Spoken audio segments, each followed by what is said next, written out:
The town that went quiet. Hello, my friend. You found your way here again. Wherever you are, whatever time it may be, I invite you to settle in. Maybe you're lying in bed, the rain pressing against your window. Maybe you're alone in a quiet room, letting the day finally slip away. Before we begin, let me ask, where are you listening from tonight? Tell me in the comments. It's always chilling to see how far these stories reach. And if you'd like to walk with us deeper into the shadows, don't forget to like this video and subscribe to Azora 9. Tonight, we'll revisit a case the world has tried to forget. A case where the silence of a small town became louder than any gunshot. This is the story of the Hollowbrook Murders.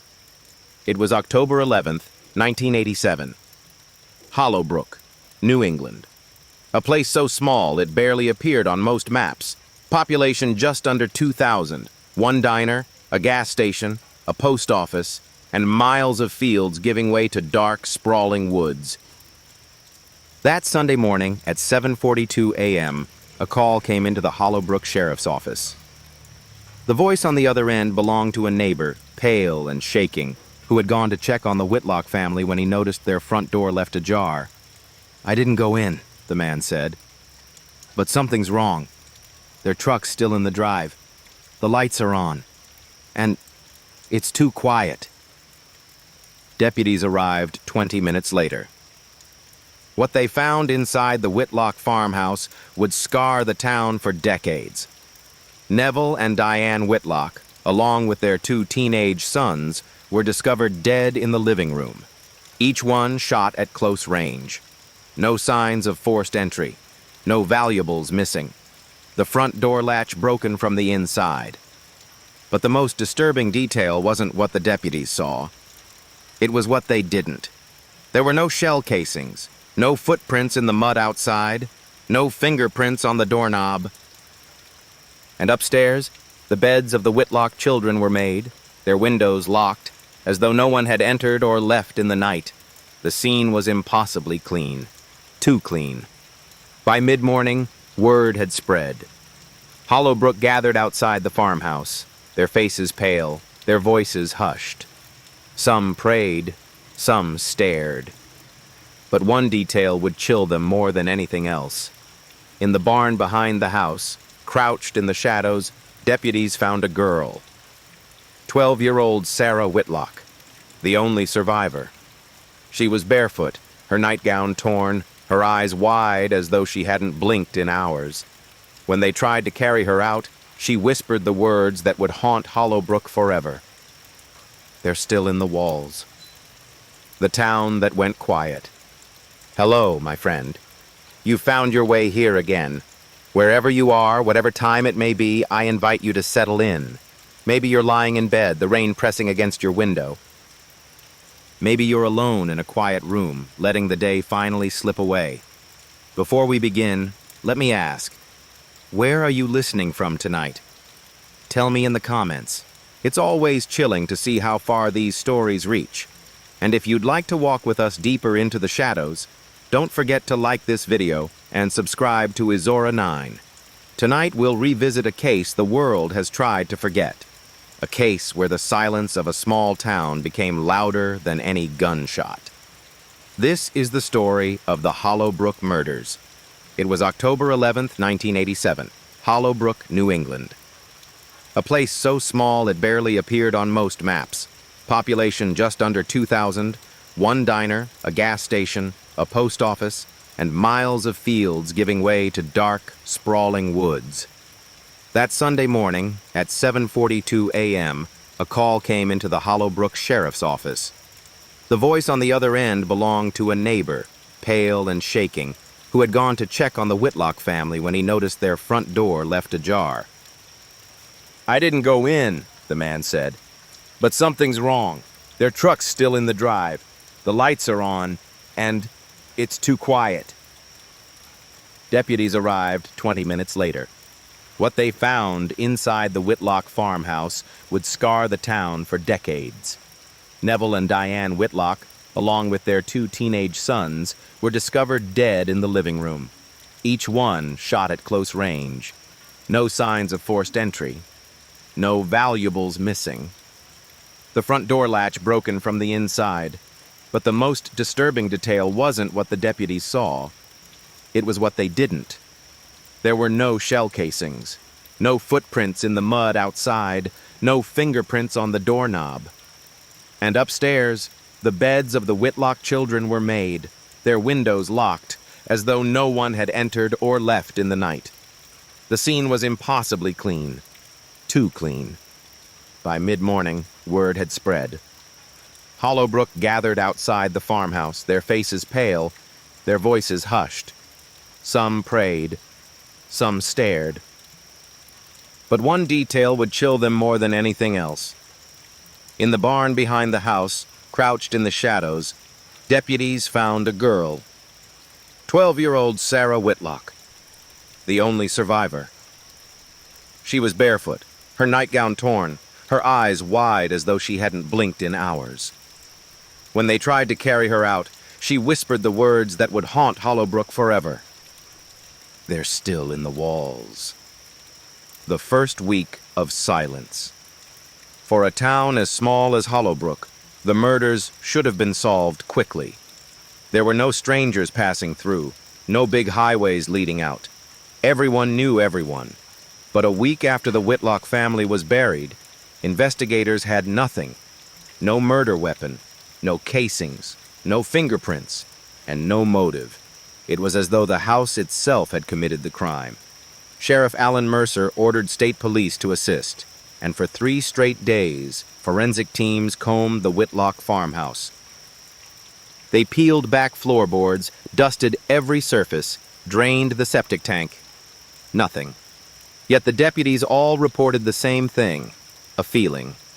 Detective Harris wrote in his notes, "Standing in the living room, it felt like the air was heavier than it should be. Every sound, boots, doors creaking, was too quiet, like the house was swallowing it." When investigators returned to their vehicles, their radios crackled with static. Inside the house, they simply went dead. Sarah Whitlock, meanwhile, was placed in the care of her Aunt Margaret, who lived 2 streets over. Reporters swarmed, but Sarah didn't speak to them. She barely spoke at all. When Dr. Louise Kearney, the child psychologist assigned to her case, asked Sarah to draw what she remembered, the girl produced unsettling sketches. Black shapes pressed against walls, long arms stretching into corners, and circles where eyes should have been. On one drawing, she scrawled words in uneven handwriting. The walls were breathing. The more investigators dug, the stranger the history of the farmhouse became. It was built in 1891 by Ernest Whitlock, the great-grandfather of Neville Whitlock. Old newspapers described the property as unlucky. Over the next 30 years, 3 workers died in accidents on the land, one falling into the grain silo, another crushed by timber, a third vanishing without a trace during a winter storm. In 1919, Ernest's wife, Eleanor, wrote in her diary that she heard knocking in the walls at night, like a visitor trying to be let in. The diary was preserved by the Historical Society. Investigators flipped through the faded pages, unsettled by how closely Eleanor's words mirrored Sarah's. On the 7th night after the murders, Sheriff Mercer himself stayed inside the farmhouse. He wanted to disprove the rumors spreading through Hollowbrook, that the house was haunted, that Sarah's words were a warning. He lasted 3 hours. Deputies reported he emerged pale and sweating, refusing to explain what he'd heard inside. All he said was, "Board it up. Leave it alone." The missing evidence. The Hollowbrook Sheriff's Office was small, 2 holding cells, 1 evidence room, and a row of metal file cabinets that creaked when opened. Nothing fancy, nothing secret. Which is why what happened on October 19th, 1987, unsettled the deputies more than the murders themselves. The Whitlock case files were missing. Detective Harris had stayed late, determined to reread every witness statement. He opened the drawer labeled W, but where there should have been thick folders of transcripts, photographs, and reports, there was only emptiness. No files, no labels, not even the carbon copies that were supposed to stay permanently attached. At first, Harris suspected theft. He accused the young deputy on night duty of misplacing them. But when they checked the sign-out logs, no one had touched the files since they'd been placed in the drawer. The security camera trained on the evidence room had stopped recording for exactly 12 minutes, between 2:01 and 2:13 a.m. When the footage returned, the cabinet was closed. Sheriff Mercer tried to calm the panic, insisting the files must have been misfiled or accidentally removed. But when they checked the backup archive in the county courthouse, the duplicates were gone too. All evidence, photographs of the crime scene, diagrams of the bodies, transcripts of Sarah's first statement, vanished. Only one thing remained: a single tape recorder, still sitting in the evidence box. When they pressed play, expecting Sarah's testimony, the tape hissed with static. Then, faintly, a knock. 3 slow raps, as if from inside the recorder itself. The disappearance of the files was never explained. But in Hollowbrook, rumors spread quickly. Some whispered that someone in the sheriff's office had destroyed the evidence to protect the killer. Others swore the house itself had taken the files, the same way it had swallowed the sounds of the gunshots. Whatever the truth, one fact lingered. The Whitlock murders could no longer be prosecuted in court. Without files, photographs, or testimony, there was nothing to present. It was as though the case had erased itself. That night, Margaret Hayes, the aunt now caring for Sarah, awoke to find the girl standing in the hallway, staring at the wall. Her hand was pressed flat against the plaster. "What is it, Sarah?" Margaret asked, heart racing. The girl turned slowly. "They're writing now," she whispered. "Inside the walls. They're writing it all down." The names in the walls. By late October 1987, Hollowbrook had stopped pretending it was a normal town. The Whitlock murders were no longer just a tragedy. They had become a wound no one knew how to heal. Sheriff Mercer tried to keep order, but rumors spread faster than facts. With the evidence gone, with Sarah's strange testimony still lingering in every newspaper column, people began to whisper that maybe Hollowbrook itself had chosen the Whitlocks. And then Sarah started drawing again. Her Aunt Margaret found the first one on the kitchen table, a sheet of notebook paper filled with dozens of names, written over and over in uneven handwriting. Some were names everyone in Hollowbrook recognized: the pastor, the school teacher, the pharmacist. But others were unfamiliar, strangers, people who, as far as Margaret knew, didn't live in Hollowbrook at all. At the bottom of the page, in shaky block letters, Sarah had written, "The walls told me. These are the ones who will hear it next." When Dr. Louise Kearney asked Sarah where the names came from, the girl's answer was simple. "They whisper them at night. I can't cover my ears. They're inside the walls. They want me to remember." Dr. Kearney noted in her file, "Possible auditory hallucinations, trauma-induced, patient shows fixation on the concept of walls as sentient." But when Sheriff Mercer saw the names, he froze. Because 2 of them had already died. Not in Hollowbrook, but in neighboring counties. Unrelated car accidents, according to police reports. Yet their names were written in Sarah's spidery scrawl, days before the obituaries were printed. Meanwhile, the farmhouse stood boarded up, its windows dark, its roof heavy with October frost. Deputies swore they heard knocks when they drove past, but Mercer ordered them to keep away. One night, though, a local teenager dared his friends to sneak inside. He never made it out. The others claimed he vanished between one step and the next, his flashlight beam swallowed by the wall. Deputies later found the light lying in the dust, still warm. His name, Peter Calloway, appeared on Sarah's list the next morning. Margaret begged the sheriff to intervene. "She's only a child. She's repeating what she hears. You can't believe she's predicting deaths." But Mercer couldn't shake the feeling gnawing at him. Sarah wasn't predicting anything. She was being used. The walls weren't just whispering. They were keeping score. The spreading silence.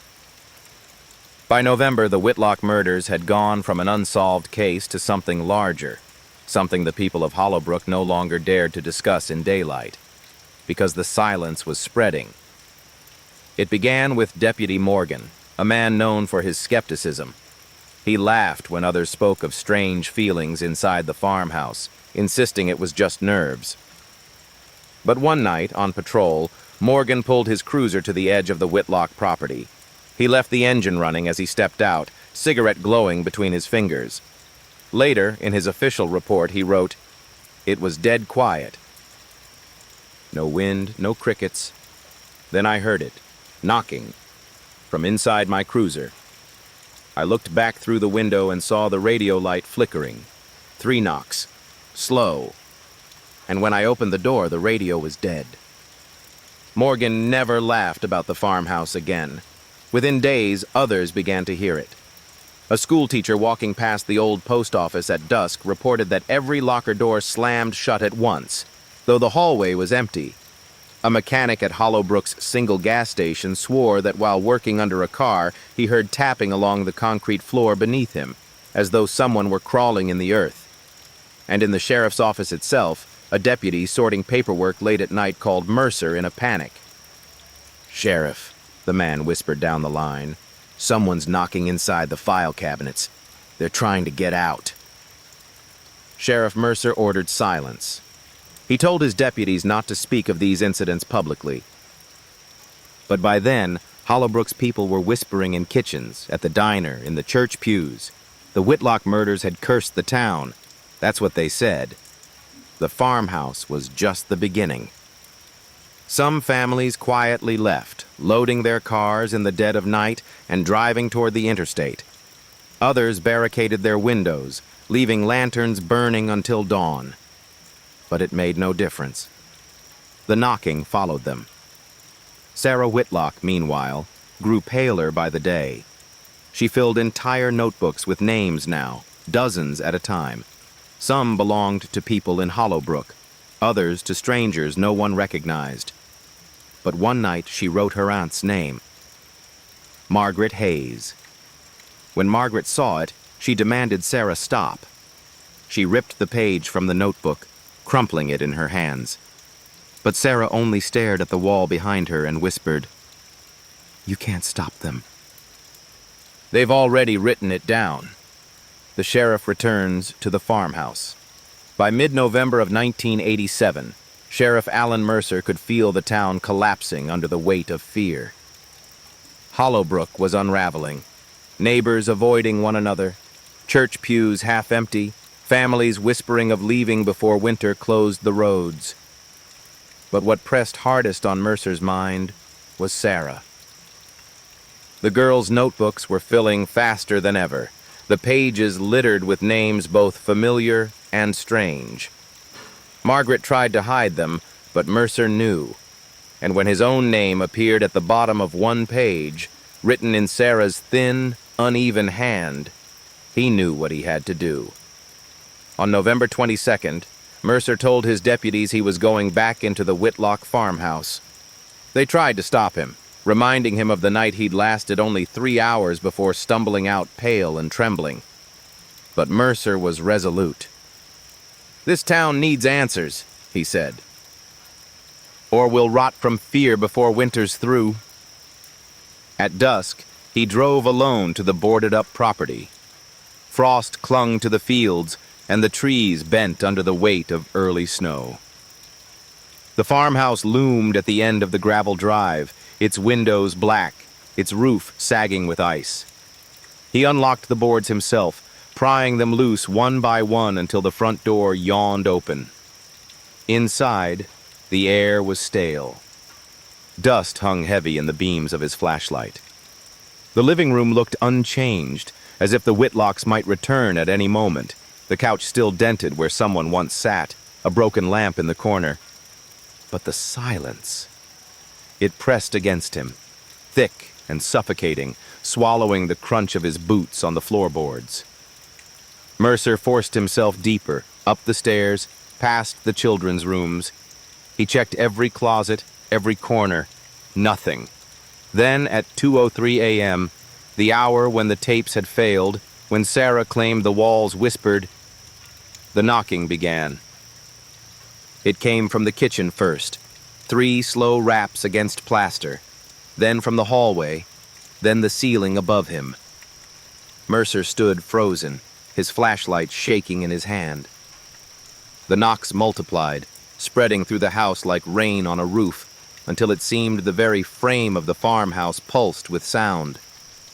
And then it stopped. A voice whispered from the wall beside him. "Keeper." Mercer pressed his ear to the wood. His breath came in shallow gasps. "Keeper." The voice hissed again. "Take our names. Keep them." He staggered back, heart pounding, and his flashlight beam swept across the wall. For the first time, he saw it. Symbols. Dozens of them, carved faintly into the plaster. Spirals, circles, jagged lines, stretching from floor to ceiling. They hadn't been there before. Or perhaps they had, waiting to be revealed in the right light. Each symbol pulsed faintly, as though something behind the wall breathed through it. And as Mercer stared, he heard the voices again. Hundreds of them now, layered together, whispering names he knew. Names from Sarah's lists. And his own. He ran from the house, slamming the door shut behind him. The knocks followed him out into the cold night, echoing from the boarded walls until he reached his cruiser. Inside, his hands shook as he wrote a single line in his notebook. "Sarah isn't the keeper. I am." The weight of the keeper. After that night, Sheriff Alan Mercer stopped sleeping. Every time he closed his eyes, he felt the farmhouse pulling at him, like a rope looped around his chest, tightening, dragging him back through the frost and into the boarded walls. The word keeper rang in his skull, not in Sarah's thin whisper, but in 100 overlapping voices. He had thought he could shield the girl, shield Hollowbrook, but the house had chosen him now, and the silence followed wherever he went. Deputies noticed first. Mercer sat longer in his office, staring at the wall as if waiting for it to move. He forgot meetings, mislaid reports, snapped when questioned. One evening, Deputy Harris found him in the evidence room, his palm pressed against the cold metal cabinet, his lips moving silently. "What are you saying, Sheriff?" Harris asked. Mercer blinked, pulling his hand away. "Nothing. Just listening." Harris swore he heard faint knocks echo inside the cabinet, though no one else was in the building. Sarah Whitlock, meanwhile, grew worse. Her notebooks filled faster, the names crowding tighter across every page, her handwriting growing jagged and erratic.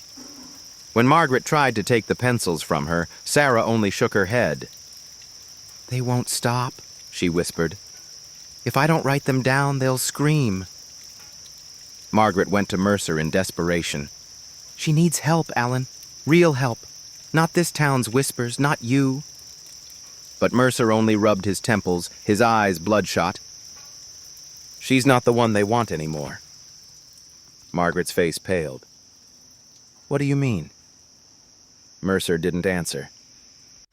On December 1st, Hollowbrook held a town meeting in the church basement. People demanded answers, demanded to know what the sheriff had found inside the Whitlock farmhouse. Mercer stood before them, pale and exhausted, his hands trembling as he gripped the lectern. "The house isn't empty," he said flatly. "It's keeping something. Names, voices. It doesn't want Sarah anymore." Murmurs filled the room, rising into shouts. Some accused Mercer of losing his mind, others of hiding the truth. But one woman in the back whispered loud enough for all to hear, "It's chosen him." And silence fell over the crowd. That night, as Mercer drove home, he found Sarah standing in the middle of Main Street in her nightgown, barefoot in the frost. He slammed the brakes, rushing to her side. "Sarah." "What are you doing out here?" Her eyes were wide, fixed on the dark horizon where the farmhouse loomed in the distance. "They said you're next," she whispered. "They said you'll keep them when I can't." Mercer's stomach twisted. He knew she was right. The second descent. December 7th, 1987. The snow in Hollowbrook lay heavy across rooftops and fields, muffling every sound. But for Sheriff Alan Mercer, the silence was anything but peaceful. For nights, the farmhouse had been calling him. In his sleep, in his waking hours, in the hum of his refrigerator, in the tick of the office clock. Always the same word, layered in voices he could not escape. Keeper. He resisted as long as he could. But that night, under the cold winter sky, Mercer drove back down the gravel road toward the boarded Whitlock farmhouse. He didn't tell his deputies. He didn't tell Margaret or Sarah. This time he wasn't investigating. He was answering. The house stood buried in snow, its roof sagging, its windows blind and black. Mercer forced the door open, wood groaning under his grip. Inside, the air was still colder than the snow outside. His flashlight beam shook across the living room walls. The furniture sat as if abandoned in mid-motion, the coffee table crooked, a family photo half-tilted on the mantel. And then he heard it, the knocking, slow, patient, following him as he stepped deeper inside. 3 raps from the wall to his left, 2 from the ceiling above, a hollow thud from the floor beneath his boots. The farmhouse was alive. Upstairs in the parents' bedroom, Mercer stopped. His breath clouded in the air. The symbols were back. Spirals, circles, jagged lines, etched into the plaster, dozens more than before. They glistened faintly in his flashlight beam, as though wet. He leaned closer. The carvings weren't made with a blade. They had been pushed outward, from within the walls themselves. A whisper slithered into his ear. "Keeper, take our names. Keep them safe." Mercer's hand trembled as he raised his notebook, the same one he had used to record witness statements. The pencil moved before he realized it, scribbling furiously as the voices poured from the walls. Names, endless names. Some he recognized, some he didn't. Some belonging to people long dead. Others to those still living in Hollowbrook. And then, his own. His chest clenched. He staggered back, dropping the pencil. The walls pulsed, the symbols glowing faintly, as though something behind them was breathing. Mercer fell to his knees. "I can't," he whispered. "Not me. Not again." The walls answered with a single deafening knock that shook the whole room. "You are already keeper." When Mercer stumbled out of the farmhouse at dawn, his notebook was filled cover to cover. His hand was blistered, as though he had written for hours without pause. The deputies who found him said he looked decades older. His hair, once dark, now streaked with gray. His eyes hollow. He handed the notebook to Deputy Harris and whispered, "Don't open it. Don't read it. Lock it away."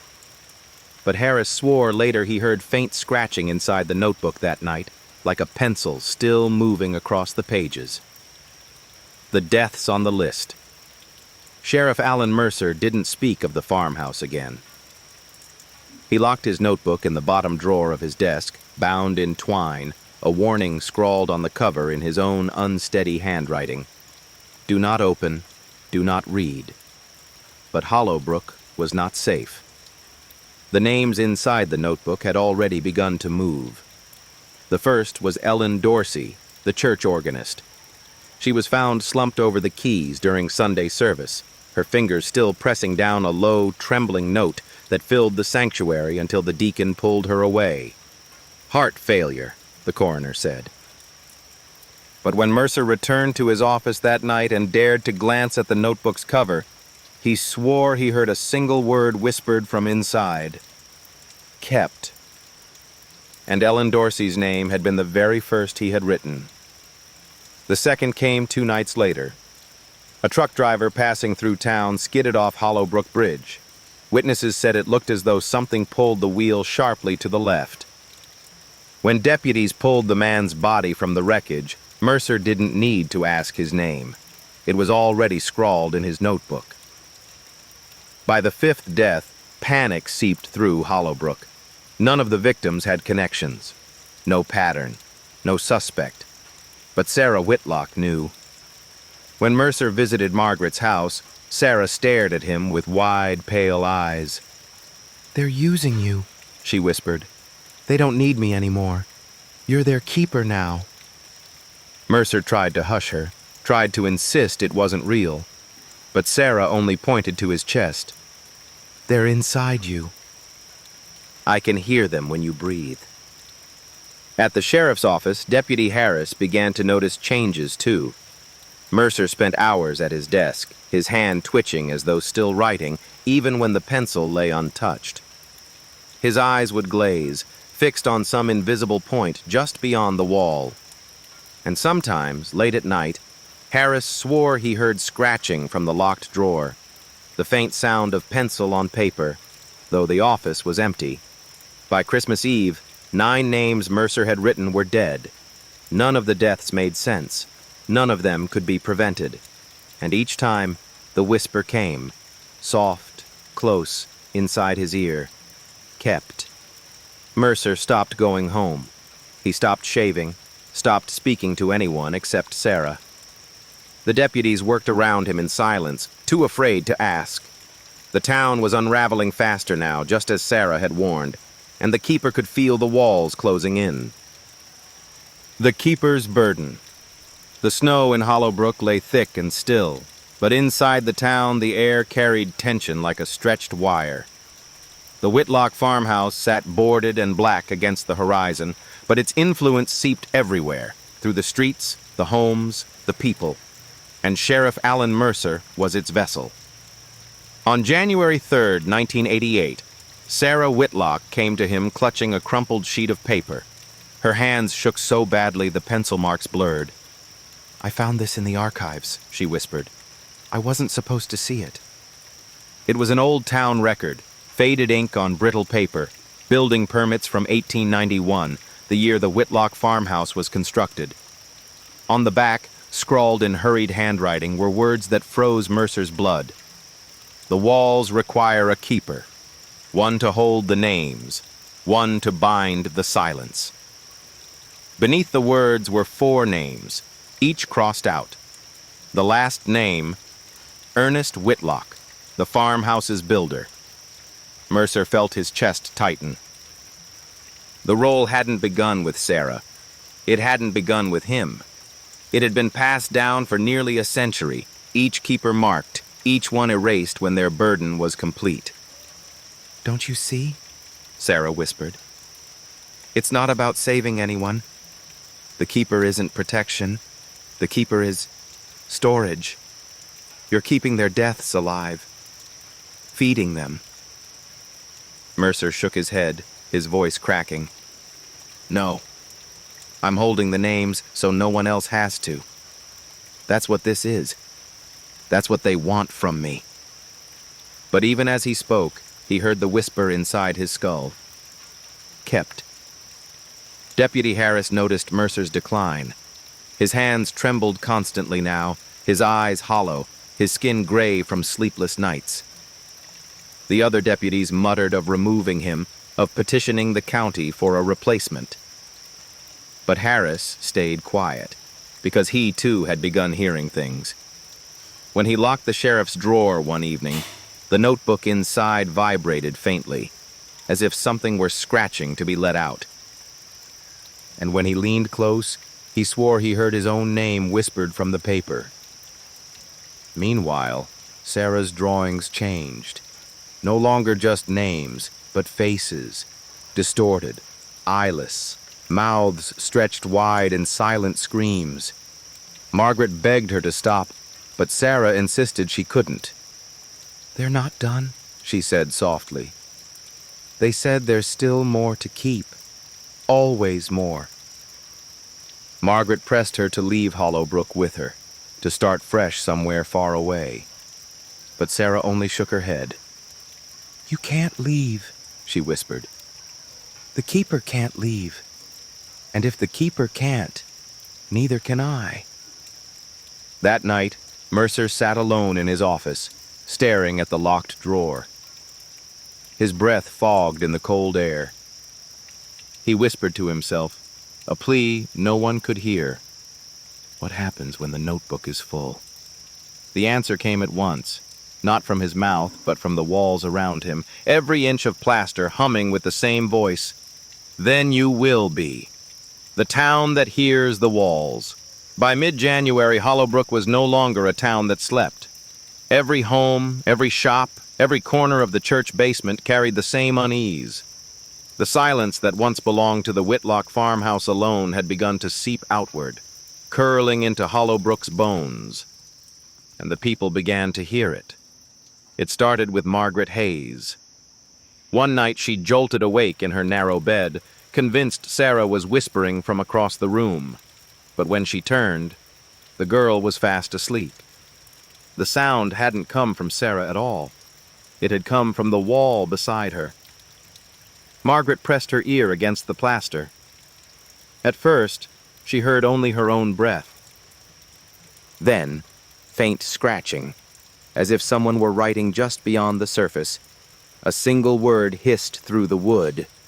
Kept. By the end of the week, others confessed to the same. The pastor's wife claimed the hymnals in the church pews thudded closed in unison one night, though no one else was inside. The school janitor refused to clean the halls after dusk, insisting the lockers rattled whenever he passed, whispering names he didn't recognize. A store clerk reported seeing condensation form on the glass freezer doors in the middle of winter. Words traced by an unseen finger. Keeper. Sheriff Mercer tried to hide the truth, but his own deputies were unraveling. Deputy Harris stopped coming in after swearing he heard his dead brother's name called from the file cabinets. Another deputy refused to enter the station entirely, muttering, "It's in the walls now. Not just the farmhouse. Everywhere." And Mercer himself. He no longer heard the whispers only in the farmhouse. They followed him through Hollowbrook. At night, as he sat in his office, he could feel the walls pressing inward, like the whole building was breathing with him. And still, the notebook filled. Even when locked in the drawer, more names appeared in jagged graphite, written in a hand that was not his. Sarah told him the truth he already feared. "They don't need the house anymore," she whispered. "They've moved into the town. You're the keeper now, Alan. Hollowbrook is the farmhouse." Mercer wanted to deny it, but he could hear the proof, the constant low knocking, echoing from the station walls, from the walls of his own home, from the heart of Hollowbrook itself. The silence had spread. The whole town was listening. The fracturing of Hollowbrook. By late January, Hollowbrook was no longer united in fear. It was splintering. Some families packed their belongings in the dead of night, slipping away down frozen county roads without so much as a goodbye. Others refused to leave, convinced that abandoning Hollowbrook would only draw the whispers closer. And some, those most devout, most desperate, began to gather in secret, whispering prayers not to God but to the walls. The church basement became the battleground. On a gray Sunday morning, Pastor Elwood tried to assure his dwindling congregation that faith would protect them. But halfway through his sermon, the pews rattled, shaking with 3 hollow knocks that silenced the room. Several parishioners rose, eyes wide, murmuring, "It's listening." Elwood shouted them down, but his words echoed strangely, as though swallowed before they reached the far wall. By nightfall, half the church had abandoned him.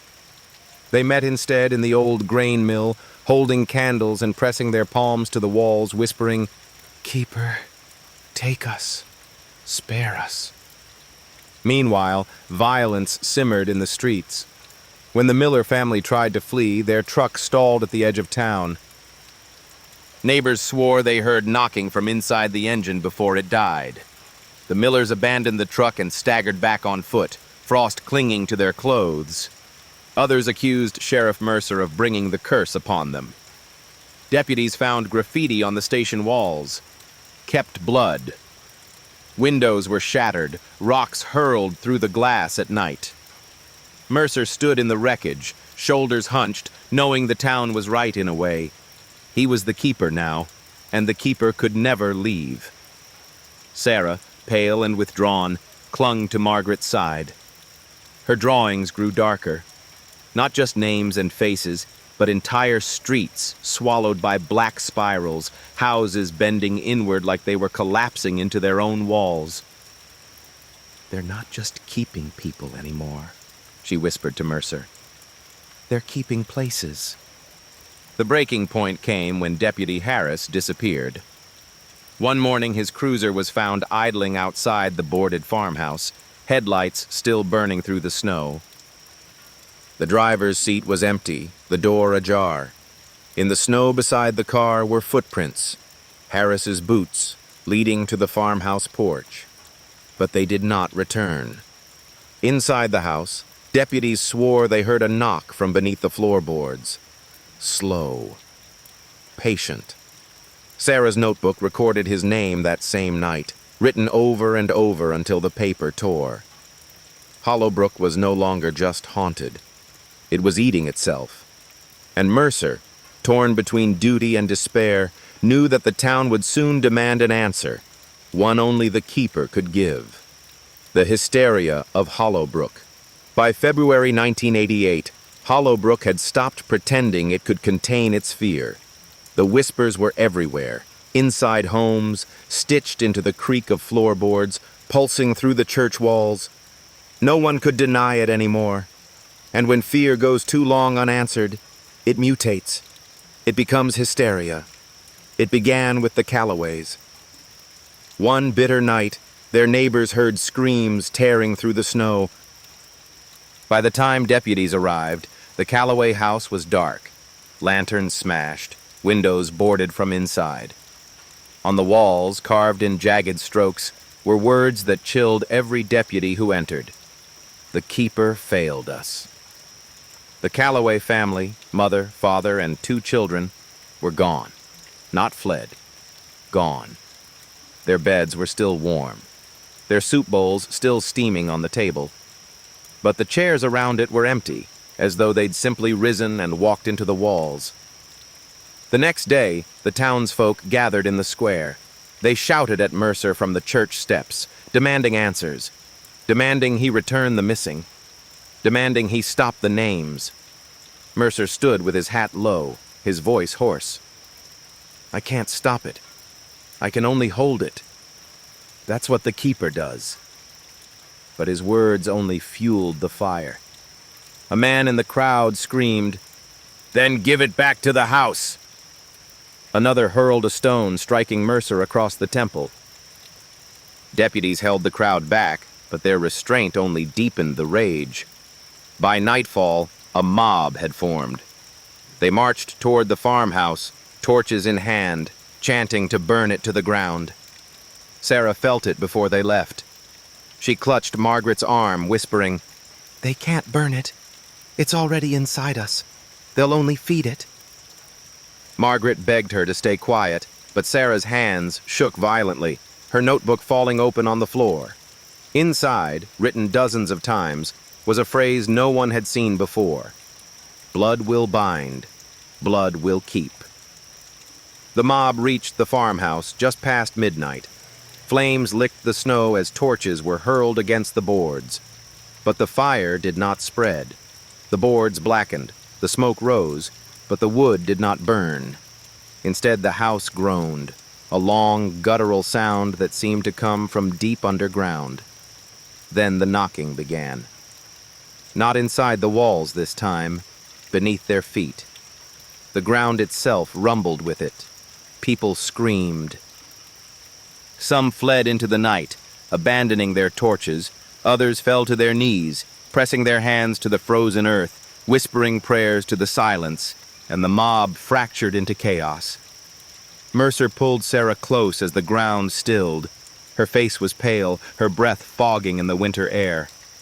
"They're not asking anymore," she whispered. "They're demanding." And for the first time, Mercer saw it in her eyes, the truth she had carried all along. The keeper wasn't just chosen, the keeper was owned. The breaking point. By mid-February, the town's patience had snapped. Hollowbrook no longer looked to Sheriff Alan Mercer as its protector. He was now the scapegoat, the cursed figure they blamed for every vanished family, every unexplained knock in the night. The people no longer whispered about the keeper. They shouted it, and they shouted his name with it. The ultimatum came on a Sunday. Mercer entered the church hat in hand, only to find the pews crowded beyond capacity. Not for service, no hymns, no sermons. Only angry, fearful faces turned toward him. Pastor Elwood stood at the altar, his Bible trembling in his hands. "Alan Mercer," he said, his voice echoing in the rafters, "you've brought the silence into Hollowbrook. You've let it spread. And if you won't end it, the town will end you." Murmurs rippled through the crowd. Some demanded Mercer be cast out. Others demanded he be given back to the farmhouse, left there as an offering. Margaret tried to speak, tried to defend him, but her voice was drowned beneath the roar of neighbors, friends who now looked ready to kill. And Sarah, sitting pale in the front pew, did not speak at all. Her eyes were fixed on Mercer, wide and haunted. She knew. That night, deputies loyal to Mercer brought him to the farmhouse under the cover of darkness, not to protect him, no, to deliver him. They left him at the porch, their flashlights trembling, their orders choked by fear. "The town wants you to end this," one said. "If you don't, they'll end you instead." And then they left him there, alone before the boarded house. Inside, the air was colder than any winter wind. Mercer's breath fogged as he stepped into the dark. His flashlight beam cut across the symbols in the walls, more of them than ever before, spirals and jagged lines pulsing faintly like veins under skin. The voices came at once, a flood. Hundreds layered over one another until his skull rang with them. "Keeper! Keeper! Keeper!" Mercer fell to his knees, clutching his head. "What do you want from me?" he screamed. The walls answered with a word that shook his bones. "Blood." Back in town, Sarah jolted awake. She gripped Margaret's arm so tightly her nails drew blood. "They're binding him," she whispered. "If he gives them what they want, he won't come back. He'll never come back." Margaret tried to hold her, tried to soothe her, but Sarah's eyes brimmed with tears. "He's the last keeper," she said. "After him, it'll be me again." The keeper's choice. The Whitlock farmhouse breathed around him. Alan Mercer stood in the dark, his flashlight flickering weakly, the beam bending across the warped plaster where the symbols pulsed like living veins. His heart hammered, his hands slick with sweat despite the freezing air. The voices rose again, layered, insistent, filling his skull until his knees buckled. "Keeper, keeper, keeper." He pressed his palms to his ears, but it didn't matter. The sound was inside him. The walls shuddered with another word. Blood. Mercer staggered back, his boot crunching across the warped floorboards. "No," he whispered. "Not mine. Not anyone else's. You'll get nothing from me." But even as he said it, the notebook in his pocket vibrated against his chest. He yanked it free and opened it with trembling hands. New names had appeared, names of people still alive in Hollowbrook. Neighbors, deputies, children. And at the bottom, scrawled in jagged graphite, was his own name. The voices hissed again. "Blood will bind, blood will keep." Mercer felt something stir inside him, a weight pulling at his veins. His hand twitched toward the service revolver on his hip. The farmhouse wasn't asking anymore. It was instructing. But a flicker of defiance still burned in him. He forced the gun back into its holster, his voice shaking as he whispered, "You'll take no one else. If it has to be blood, it will be mine." He drew a hunting knife from his belt, the same blade his father had given him as a boy. He pressed the edge to his palm. As the steel cut into flesh, the house seemed to sigh, a deep exhalation rattling through the walls. Blood dripped onto the floorboards, darkening the wood. At once, the symbols on the plaster flared brighter, glowing red as though lit from within. The voices hushed, unified into a single word, whispered with something like satisfaction. Kept. Mercer collapsed to his knees, clutching his bleeding hand. His breath came ragged, his vision swimming. For a moment, the farmhouse was silent, utterly, impossibly silent. But then he heard it. Knocking. Not from the walls, from inside his chest. 3 slow, hollow raps resonating in his bones. He gasped, pressing a hand against his ribs. The sound was coming from within him now. The keeper's burden was no longer in the notebook. It was in him. Back in Hollowbrook, Sarah Whitlock screamed herself awake, her notebook scattering across the floor. Every page had been filled overnight, though she hadn't touched a pencil. And on every page was written the same phrase, over and over. The keeper is bound. The sheriff who knocked. By the final week of February, Hollowbrook no longer feared only the farmhouse. It feared its own sheriff. Alan Mercer returned from the Whitlock property bloodied, pale, and quiet. He told no one what had happened inside, only that the house was satisfied. But people noticed the change in him immediately. He moved differently now, slower, as if weighed down by something inside. His voice carried an echo when he spoke in the station, and when he stood too close, some swore they heard a faint hollow knocking, coming not from the floorboards or the walls, but from his chest. Margaret saw it first. When Mercer visited her home, she tried to ask about Sarah's worsening condition, her nosebleeds, her frantic drawings, her whispered terrors.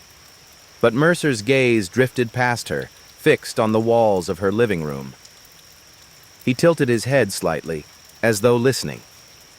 Then, without speaking, he tapped his fingers against his own ribs. 3 slow, deliberate knocks. Sarah froze.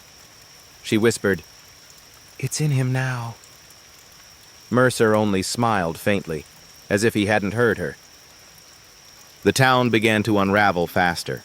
Livestock were found dead in their pens, their bodies untouched, yet eyes wide, mouths frozen in silent screams.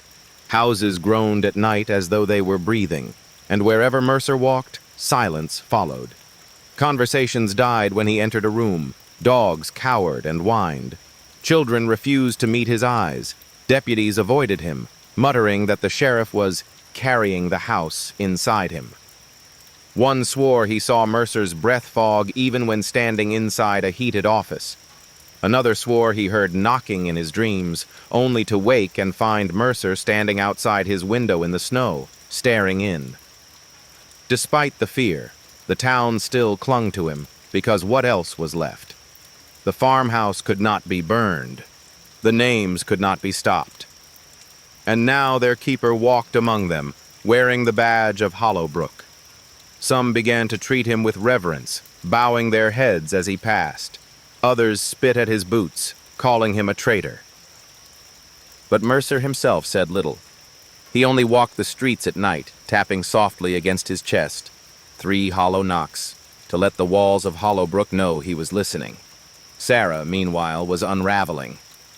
She filled notebook after notebook with frantic drawings of Mercer, his face distorted, his eyes black, his chest cracked open to reveal walls inside, stretching into infinity. "They've made him the house," she told Margaret. "And soon he won't remember he was ever a man at all." Margaret tried to comfort her, but she too had begun to notice it. When Mercer visited, her clocks stopped ticking, her lamps flickered, and her house fell into the same dreadful silence as the Whitlock farmhouse. One night, As the town gathered for another meeting, Mercer stood before them and placed his bloodied notebook on the altar of the church. "I am the keeper," he said, his voice hollow and resonant.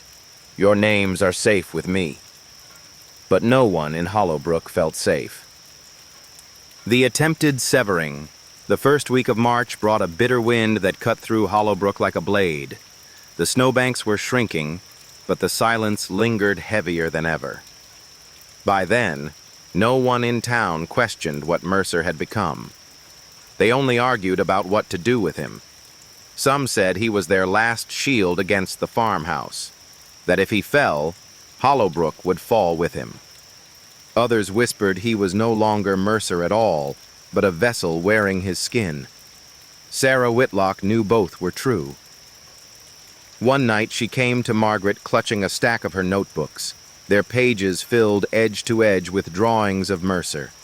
In each, his chest was cracked open like a door, and behind his ribs stretched endless walls, their surfaces etched with names. "I think I found a way," Sarah said softly, her eyes burning with a fevered light. "A way to sever him from it." Margaret frowned. "Sever him? Sarah, you don't even know if it's possible." Sarah's lips trembled. "If we don't, there won't be anything left of him. Or of us." The plan came from an old entry Sarah had unearthed in the town archives, one of Ernest Whitlock's letters.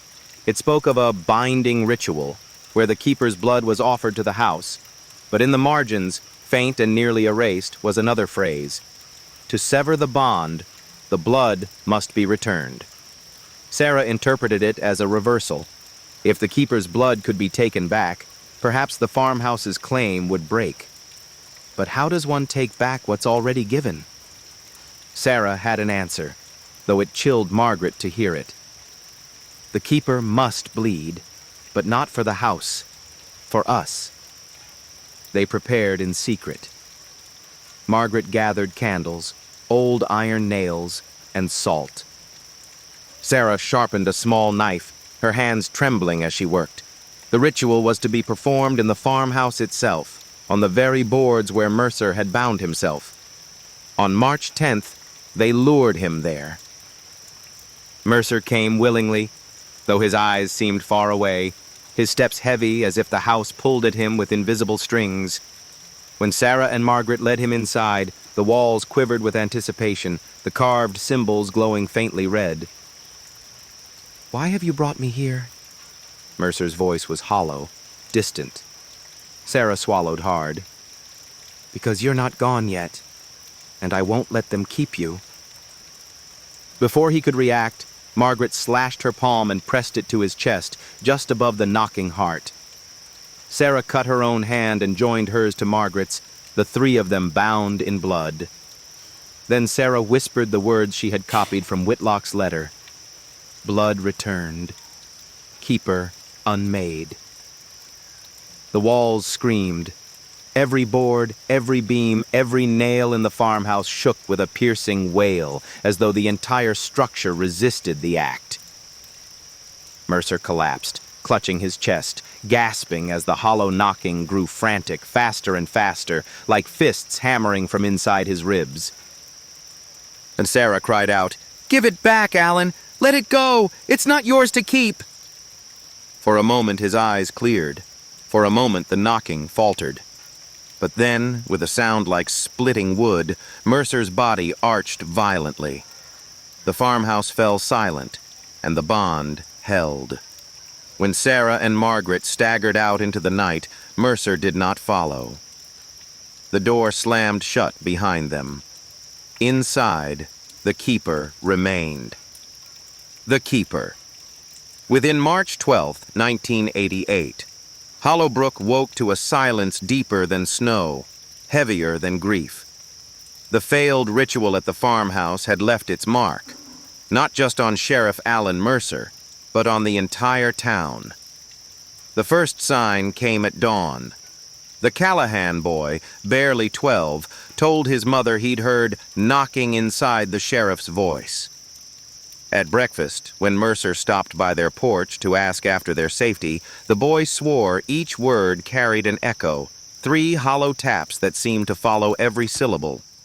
By noon, others began to notice it too. When Mercer spoke at the station, deputies froze. The room didn't just fall silent. It obeyed silence.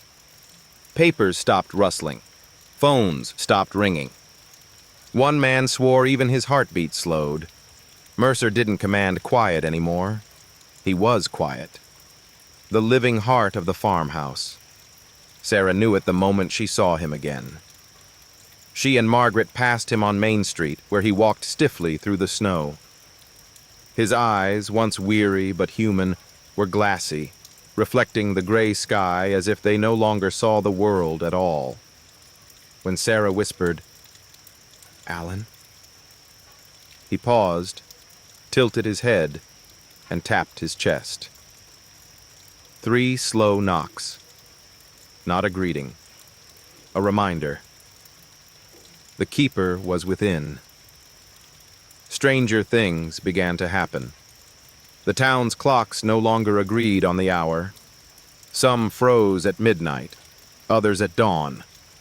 The postmaster swore the letters in his office rearranged themselves overnight, names bleeding across envelopes that should have been blank.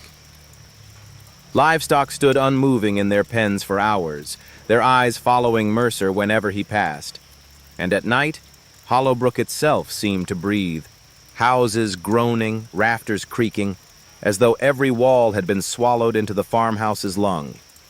Deputy Harris's replacement, a young recruit named O'Malley, confronted Mercer one evening outside the station. "Sheriff," he stammered, "people are saying you ain't yourself. That you're what's killing this town." Mercer turned slowly, his face blank, and spoke 4 words. "They are not wrong." O'Malley swore the snow at his feet trembled with each syllable, as if the earth itself was listening. He resigned the next morning.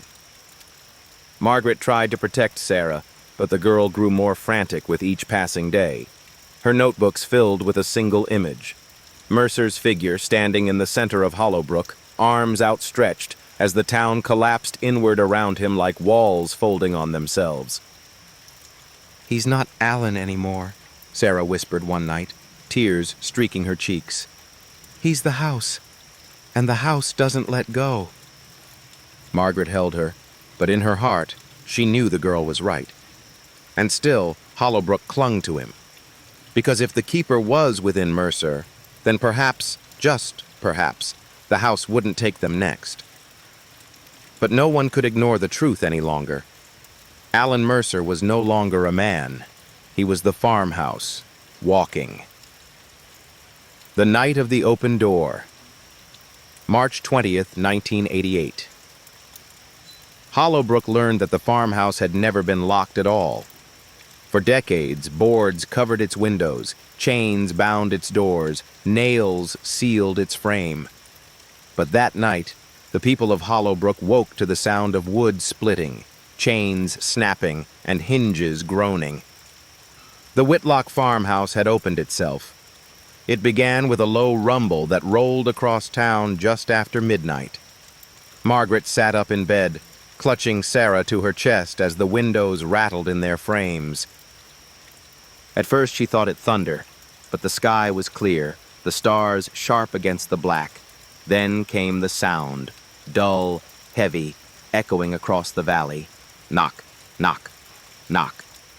Not from the farmhouse this time, from every direction, from the walls of every house in Hollowbrook.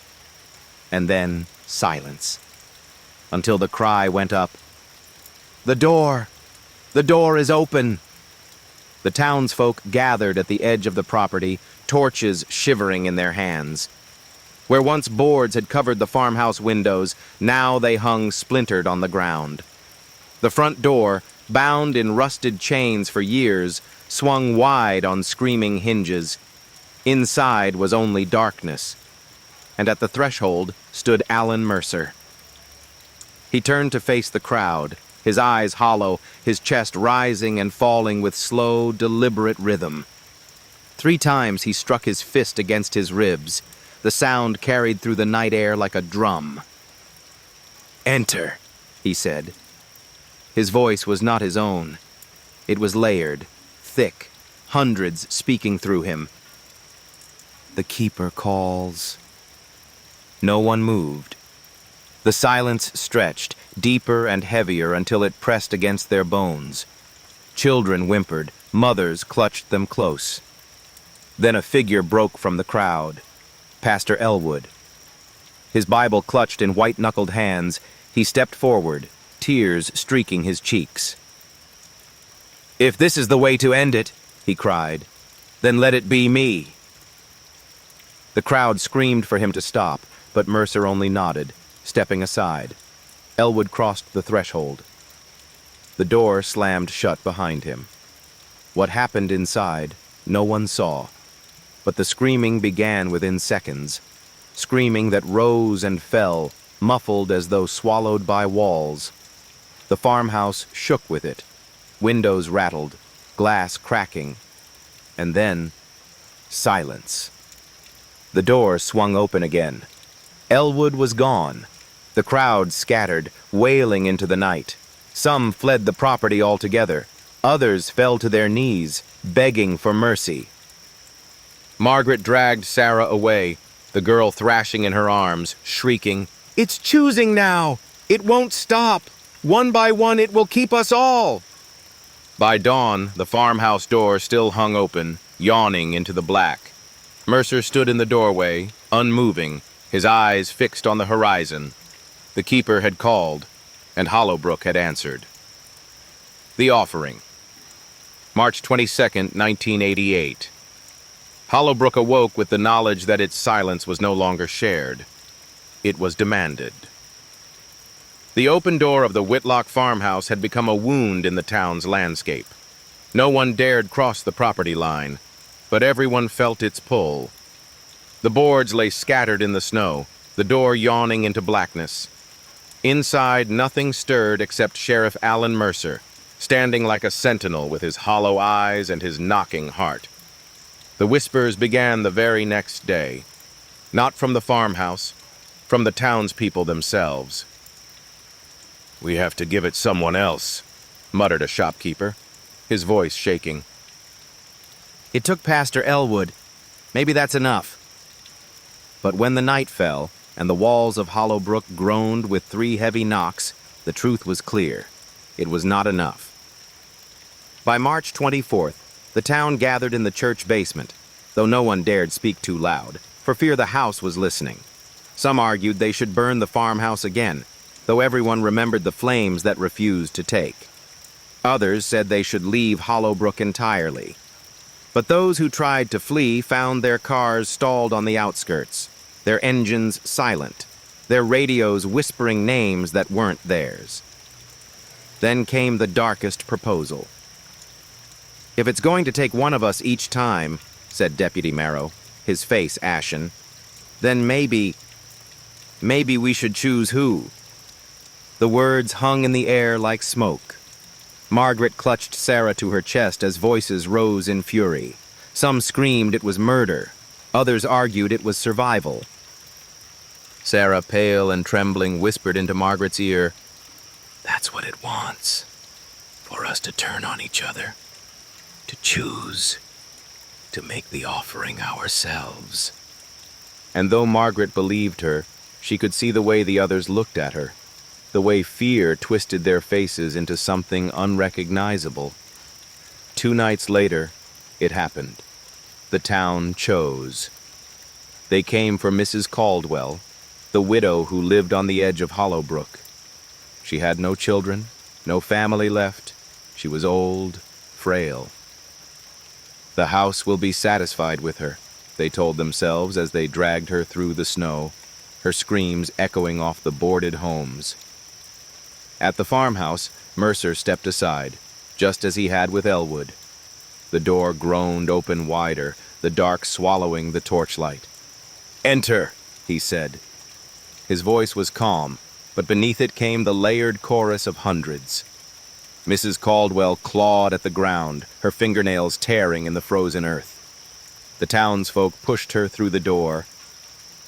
It slammed shut, and silence fell. The next morning, the air was lighter. The whispers ceased.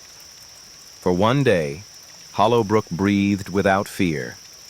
But by the following night, the knocking returned. 3 slow, deliberate raps that carried through every home. The message was clear. One offering would never be enough. The divided town. March 27th, 1988. Hollowbrook no longer spoke as one town. It spoke in factions, splintered voices that clashed louder than the silence that bound them. The sacrifice of Mrs. Caldwell had shaken the valley. For a single day, people convinced themselves the farmhouse was appeased. But when the knocking returned, heavier, hungrier, it became clear. They had not satisfied it. They had fed it. The town split. On one side were those who called themselves the faithful. They believed the only path forward was to continue the offerings, to give the farmhouse what it wanted until it was full. They met in the grain mill by candlelight, whispering prayers to the walls, their leader none other than Deputy Marrow. "It wants us to choose," Marrow said, "and if we do, perhaps it will spare us."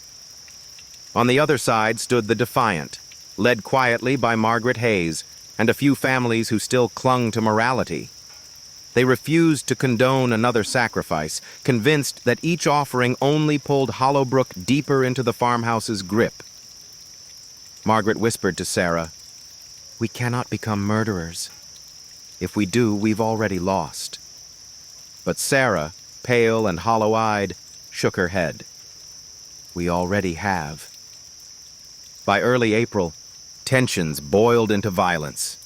The faithful seized the butcher's boy, claiming they had drawn lots and he was chosen. His mother fought them in the street, screaming for mercy while neighbors pulled her back. The boy's cries echoed down Main Street until Mercer himself appeared. He placed one hand on the boy's shoulder, the other tapping against his ribs. 3 slow, deliberate knocks. "Not yet," Mercer said. His voice shook the air. The faithful obeyed. The defiant fled, and the boy was spared, for now. But the town was cracking. Houses boarded themselves off from neighbors. Families stopped speaking to one another. Some whispered of leaving, but the few who tried were found wandering the woods days later, frostbitten and raving, unable to remember why they'd left or how they'd returned. The silence was not just in the farmhouse now.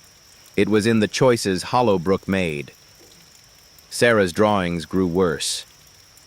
She filled entire notebooks with 2 groups of figures, one kneeling, hands outstretched in worship, the other burning, swallowed in flame. "The house doesn't care who fights who," she told Margaret. "It just wants blood, and it doesn't matter whose side we're on." Both sides are already lost. On April 3rd, Hollowbrook's church bell rang at midnight. No one had pulled the rope. The town gathered in the square, both faithful and defiant. And Mercer stood before them, hollow-eyed, his breath visible in the spring air. "The keeper will call again," he said. "Choose how you answer." Then he struck his chest 3 times. The sound carried through every house, every heart, like the beat of something no longer human. Civil blood. April 7th, 1988. Hollowbrook spilled its own blood for the first time. The butcher's boy had been spared once, but the faithful had not forgotten. On a raw, gray morning they came again. 10 men with ropes and lanterns, faces hard with fear disguised as duty. His mother fought them until her voice broke, clawing at their coats. Neighbors stood watching, some screaming for them to stop, others whispering, "Better him than us." But this time, the defiant fought back. Margaret herself stood in their path, her hands shaking as she raised a rusted shotgun that had not been fired in years. You'll have to take him over me, she said, her voice breaking. What happened next tore Hollowbrook apart. One of the faithful lunged. The shotgun fired. The blast echoed through the square like thunder. A man fell screaming, his blood staining the thawing snow. Chaos erupted. Knives flashed, stones were thrown, fists pounded against ribs. Neighbors who had broken bread together were tearing at each other like animals, their voices drowned beneath the farmhouse's unspoken command. Blood. By the time it ended, 3 men were dead, 5 more maimed. And the boy, still alive, was dragged to Margaret's home, where the defiant swore to protect him at any cost. That night, the farmhouse knocked, not 3 times, 9. The sound rippled through Hollowbrook, rattling windows, knocking dishes from shelves. Each strike seemed to echo from Mercer's chest as well, his body shuddering in rhythm with the blows. He walked through the square at midnight, his eyes hollow, his uniform stained from the day's violence. Civil blood feeds it too, he whispered, though no one was close enough to hear. We've given it what it wanted. Sarah saw it all in her drawings before it even happened.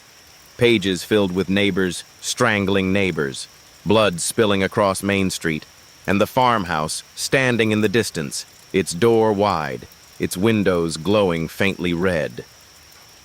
They've become the offering, she murmured, her pencil snapping in her hand. Every death, every wound, they're feeding it now without even knowing. By the next morning, Hollowbrook was no longer 2 factions. It was 2 armies. The faithful fortified themselves in the grain mill, claiming Mercer would side with them when the next call came. The defiant barricaded homes, guarding children and the elderly, swearing they would not let the house choose their lives. And in between, Alan Mercer walked the empty streets, tapping his chest with slow, deliberate knocks, the sound echoing down alleys and through shuttered windows. The keeper no longer needed to choose. Hollowbrook was choosing for him. The House in His Skin. April 10th, 1988. The snow was nearly gone, but Hollowbrook had never felt colder. The blood spilled in the square had not calmed the farmhouse. If anything, it seemed to grow hungrier. Windows rattled at night. Floorboards creaked with footsteps when no one walked them. Families swore their walls breathed, inhaling and exhaling in rhythm with the house on the hill. And Sheriff Alan Mercer? He was no longer entirely Sheriff Alan Mercer. Margaret was the first to notice. When he came to her home, asking after Sarah, she swore his skin had changed. Not scarred, not bruised, changed. His hands were cold as wood when he touched her shoulder. His jawline seemed too sharp, as though the bones beneath had warped. And when the lamplight caught him, faint lines appeared across his skin, grain, like the boards of the farmhouse itself. Mercer's eyes caught hers, hollow but still pleading. "Don't tell them," he whispered. "They'll stop seeing me if you do."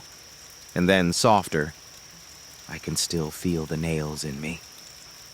The faithful claimed the change was proof he was chosen, holy in his suffering. They gathered outside the farmhouse and bowed as he passed, chanting his name like a hymn.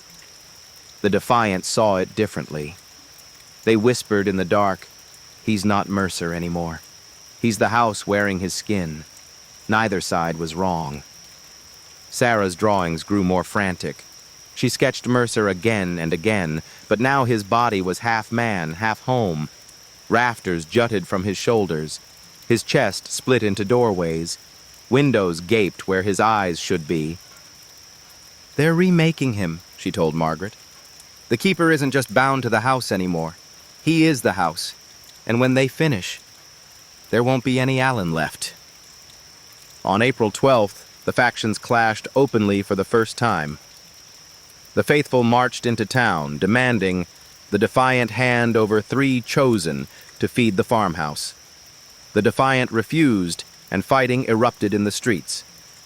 Bottles broke, torches set roofs aflame, children screamed in the dark, and Mercer, He stood between them, his body trembling as if torn by invisible strings. "Stop!" he shouted, and his voice cracked the air like thunder. The fighting ceased at once. Men dropped weapons, women clutched their ears. But then the silence deepened, and every building in Hollowbrook knocked in unison, 3 long, hollow raps that echoed through the valley. The town understood. It wasn't their choice anymore. The keeper had chosen. That night, Mercer staggered into the farmhouse. His chest knocked louder than ever, echoing through the open door. "Take it back," he begged, his voice breaking. "Take me instead of them." The house answered with silence, and then, faintly, a groan, like nails driven deeper into flesh. The summoning April 15th, 1988. Hollowbrook learned the farmhouse's hunger was never meant for one. The door stood wide at dawn, yawning into the dark. The faithful gathered first, kneeling in the mud, whispering prayers. They believed this was the night salvation would come. But the defiant, clutching weapons and trembling children watched from the edge of town with terror in their eyes. They knew the truth. The house was not asking for a sacrifice. It was calling for a feast. It began with the names. They drifted on the morning wind, carried through every alley, every home, whispers that filled the air like snowflakes. Harris, Carter, Whitlock, Dawson. Every name belonged to someone standing in the square. And as each was spoken, those named felt their legs move against their will. Arms stiff, jaws clenched, their bodies marched toward the farmhouse. The faithful sobbed with joy, calling it the Great Summoning. They reached to join the chosen, but the whispers passed them over. Not one name among the faithful was spoken. The defiant screamed, holding their loved ones back, dragging them into doorways, chaining them to posts. But the whispers bent chains, shattered locks, pulled the unwilling into line with the rest. By midday, 34 stood at the threshold, Alan Mercer among them. His body jerked like a marionette, splinters cracking from his skin. Blood trickled down his chest where nails seemed to press outward from within. Margaret saw him and cried out, "Alan, fight it!" For one moment, one breath, his eyes cleared, his lips parted. "Run!" Then his body stiffened, and he was gone again, the house's puppet. The farmhouse door creaked wider, the darkness behind it pulsing like a lung. Inside, faint shapes moved, shadows too tall, too thin, scraping the walls with fingers that were more like rafters than bone. The air reeked of dust, iron, and rot. One by one, the 34 stepped forward. Sarah clutched Margaret's hand, tears streaming down her face. "If they go inside, we'll never see them again." Margaret whispered back, "We already haven't." When the last of the summoned crossed the threshold, the door slammed shut with a sound like a coffin lid. Silence fell over Hollowbrook. The faithful collapsed in prayer. The defiant collapsed in grief. And somewhere within the house, muffled screams rose, then cut short, leaving only the faint rhythm of nails being driven into wood. That night, Sarah dreamed of Hollowbrook with no people left, only houses. And in every house, she saw faces pressed against the windows, mouths open in silent screams. She woke with the taste of dust in her throat. The Exodus, April 18th, 1988. Hollowbrook was no longer a town. It was an echo. The streets were empty of laughter, the stores shuttered. The air so heavy with silence it seemed to press against every door. 34 souls had walked into the farmhouse 3 nights earlier and never returned. Their absence left a hole no prayer, no denial could fill. For the first time in generations, the townsfolk began to speak the unthinkable. Leave Hollowbrook behind. Margaret stood in her kitchen, staring at a half-packed suitcase. Sarah sat at the table, clutching one of her notebooks, pages filled with drawings of endless roads that curved back into themselves. "They'll never let us go," Sarah said flatly, as if she were stating the weather. "The silence reaches farther than the trees." Margaret touched her shoulder gently. "Maybe, but if we stay, it'll take us all. We have to try." Sarah didn't argue. She only turned a page. Another road, another loop. At the center, always the farmhouse. On April 20th, a group of 30 survivors gathered at the edge of town. Rusted trucks lined the road, engines coughing to life. Mothers wrapped children in blankets. Men loaded rifles they knew would do nothing. For a moment, hope flickered. Perhaps if they drove fast enough, far enough, they could outrun the hunger of Hollowbrook. The first convoy rolled out at dusk. They never made it past the county line. At first it seemed the engines simply died. One truck stalled, then another, then another. Radios erupted with static, and beneath it, a faint, rhythmic knocking. Panic spread. People abandoned their vehicles and tried to flee on foot. But the woods bent against them, paths twisting, trails doubling back. One woman swore she ran for miles, only to burst out of the trees into Hollowbrook Square again, her lungs burning, her shoes soaked with mud. That night, the farmhouse door swung open once more. And though no one entered willingly, Hollowbrook's houses themselves began to knock, walls trembling, roofs shaking, until families cowered in their basements. It was a warning or a promise. You cannot leave. Mercer was seen that same night. Deputy O'Malley swore he spotted him standing in the middle of the highway, his figure half man, half house, splinters rising from his shoulders like rafters. His chest rose and fell with the rhythm of the knocking, and when O'Malley shouted his name, Mercer turned. The sheriff's face was wooden now, his eyes hollowed windows, but his mouth moved. "Don't run." Then he was gone, swallowed by the night. By dawn, Hollowbrook knew the truth. The farmhouse's reach had grown too vast. The silence was not bound to boards or nails. It lived in them all now.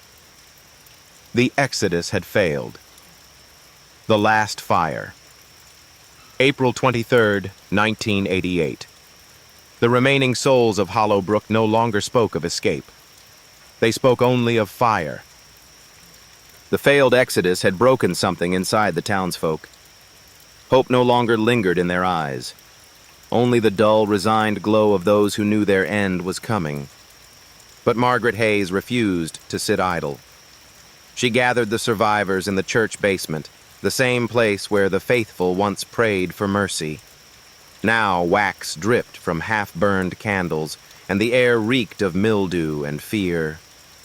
Margaret stood, her hands trembling but her voice steady. "If we can't leave," she said, "we'll take it with us. Burn the farmhouse. Burn Hollowbrook if we must." The plan was simple in words, impossible in heart. They would soak the farmhouse in kerosene and ignite it from within. But Sarah, pale and hollow-eyed, shook her head as Margaret spoke. "It won't work," the girl whispered. "We've tried fire. We've tried nails. The silence isn't in the wood. It's in us now. If you burn the house, you'll burn yourselves too." Some shouted at her to stop. Others begged her to explain. Sarah only turned a page in her notebook, revealing a drawing of Hollowbrook in flames. In the center, the farmhouse stood untouched. Around it, houses collapsed, burning into ash. Despite her warning, preparations began. Men raided the hardware store for cans of fuel. Women tore sheets into rags for torches. Children were told to pray, though they no longer understood what to pray to. Every step toward the farmhouse felt like a funeral march. On the night of April 25th, they moved. A procession of 30 carried lanterns and cans of kerosene up the path. The farmhouse loomed against the dark sky, its door still wide, its windows faintly glowing like embers. Mercer stood in the threshold, his body half splinter, half flesh, his chest knocking in slow rhythm. Margaret raised a torch. "This ends tonight." The first can was poured, kerosene soaking into the farmhouse boards. The smell was sharp, suffocating. Flames licked at the edges of the torches, waiting to leap. But as the first fire was thrown, the air itself swallowed it. The flame vanished in a hiss, leaving only smoke curling against the night. Another torch, another hiss, then another. The farmhouse would not burn. Then the knocking began. Not from Mercer's chest, from the ground itself. The soil trembled, lanterns shaking, kerosene spilling onto boots. The earth beneath Hollowbrook thudded like a giant heart, every beat heavier. Closer. Sarah screamed. "It doesn't live in the house. It lives under it." The survivors stumbled back as cracks split across the ground, spreading from the farmhouse's foundation like veins of black fire. And through those cracks came the sound of nails, hammering, driving, sealing, not into wood, into flesh. Margaret clutched Sarah to her chest as the survivors fled. Mercer remained at the door, his body now more house than man. "You cannot burn silence," he said, his voice hollow, layered. "You can only join it." The farmhouse pulsed with light, faint red leaking from its seams like blood through bandages. The last fire had failed. Beneath the floorboards, April 28, 1988. The survivors of Hollowbrook realized the house had never been the true prison. The earth itself was its foundation, its coffin, its altar. The failed fire left the townsfolk broken. Their torches had been swallowed, their kerosene smothered. The farmhouse stood unscarred, its door still yawning wide, its windows pulsing faintly red. But the cracks splitting through the soil told another story. The silence bled up from below. Margaret stared at those black fissures while holding Sarah close. "It's not the house," she whispered. "It's what the house was built on." Sarah didn't answer. Her eyes were fixed on the farmhouse door, her notebook clutched tight against her chest. On its open page was a drawing, a spiral staircase twisting downward beneath floorboards into endless dark. That night, the survivors gathered in the town hall, the last building not yet abandoned. Fewer than 20 remained, faces gaunt and hollow. Margaret told them what they already knew. "We can't burn it. We can't outrun it. We can only go beneath it. If there's a root, a heart, something feeding this thing, it has to be there." No one wanted to agree, but silence pressed against them all, squeezing their chests until they nodded. And so the plan was made. They would descend into the farmhouse, not through its door, but through its bones. On April 30th, lanterns in hand, they pried up the warped boards of the farmhouse floor. The wood split like flesh, groaning as nails pulled free. Beneath, they found stairs, spiraling downward, just as Sarah had drawn. The air that drifted up was thick with mold, rust, and something older, something sour and metallic, like blood left too long in the cold. Mercer stood at the top of the stairs, his skin now streaked with deep wooden lines. His chest knocked slow, deliberate. "Once you go down," he said, "you won't come back up." Margaret met his gaze. "Then it ends there, or nowhere." They descended. The stairs twisted endlessly, each step groaning, each lantern flame bending as if pushed by unseen breath. The further they went, the more the walls closed in. Not stone, not wood, but some in-between material. Grain rippled across it like timber, but it pulsed faintly, damp with condensation. At intervals, nails jutted from the walls, driven deep, their heads smeared with rust that might not have been rust at all. Some dripped, some ticked, faint and hollow, as if hammered from the inside. At last they reached the bottom. A cavern stretched beneath the farmhouse, its ceiling low, its floor slick. At the center stood a mass, a swollen root, a pulsing growth of timber and bone entwined. It beat in rhythm with the silence. And as the survivors drew closer, they saw it wasn't just wood. It was people. Arms, legs, faces, half merged into the structure, their mouths open in soundless screams. The missing of Hollowbrook, Pastor Elwood, Mrs. Caldwell, the 34 taken. Their bodies were part of the heart now, nailed into place. Sarah clutched Margaret's arm, whispering, "They're not gone. They're inside it." The growth shuddered, and from the walls came the faintest of sounds. Knock, knock, knock. Mercer's voice echoed behind them, hollow and layered. "This is where it keeps us. This is where it begins. And this is where it ends." The Heart of Silence. May 1st, 1988. The survivors of Hollowbrook stood before the thing that had fed on them for decades, the true heart of the silence. The cavern throbbed like a wound. The root pulp mass rose in the middle of the chamber, a grotesque pillar of timber and bone that seemed to breathe. Each pulse pushed damp air across the room, filling lungs with mold and iron. Faces stared from the wood, half submerged, their mouths agape in silent screams. Hands jutted outward, nailed into place. Some fingers still twitched. Margaret covered Sarah's eyes, but the girl tore her hand away. "We have to see it," she whispered. "If we don't look at it, we can't fight it." Her notebook dangled at her side, pages fluttering though there was no wind. One of the men, Harold Timmons, the last blacksmith in town, lifted his lantern higher. "So this is it? All this time. It was eating us, making us part of itself." Mercer stepped forward.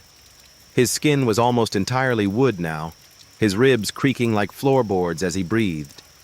His voice carried that hollow echo. "This is the Keeper's heart. Every nail driven into Hollowbrook has bound another life here. Every sacrifice, every offering, every drop of blood has been swallowed into this root. It is not the house that holds us. It is this." He turned his hollow eyes toward the group. "If you strike it, you strike yourselves." The survivors argued in the dim glow.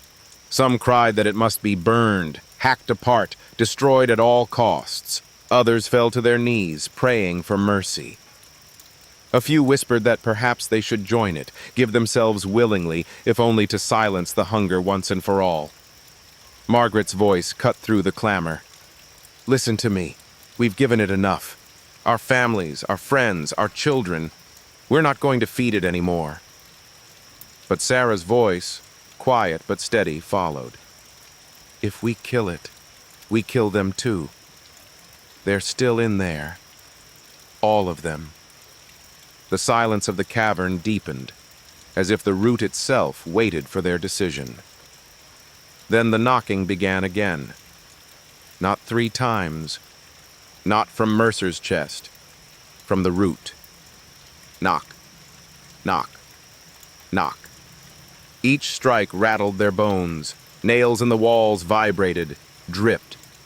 The faces in the wood shuddered, mouths stretching wider as if begging, pleading, for release. Harold raised his hammer. His arm trembled. "If it takes me too, so be it." Margaret grabbed his wrist. "No." But Sarah stepped between them, staring at the mass with hollow, tear-filled eyes. "It wants us to choose," she said. "But that's the trick.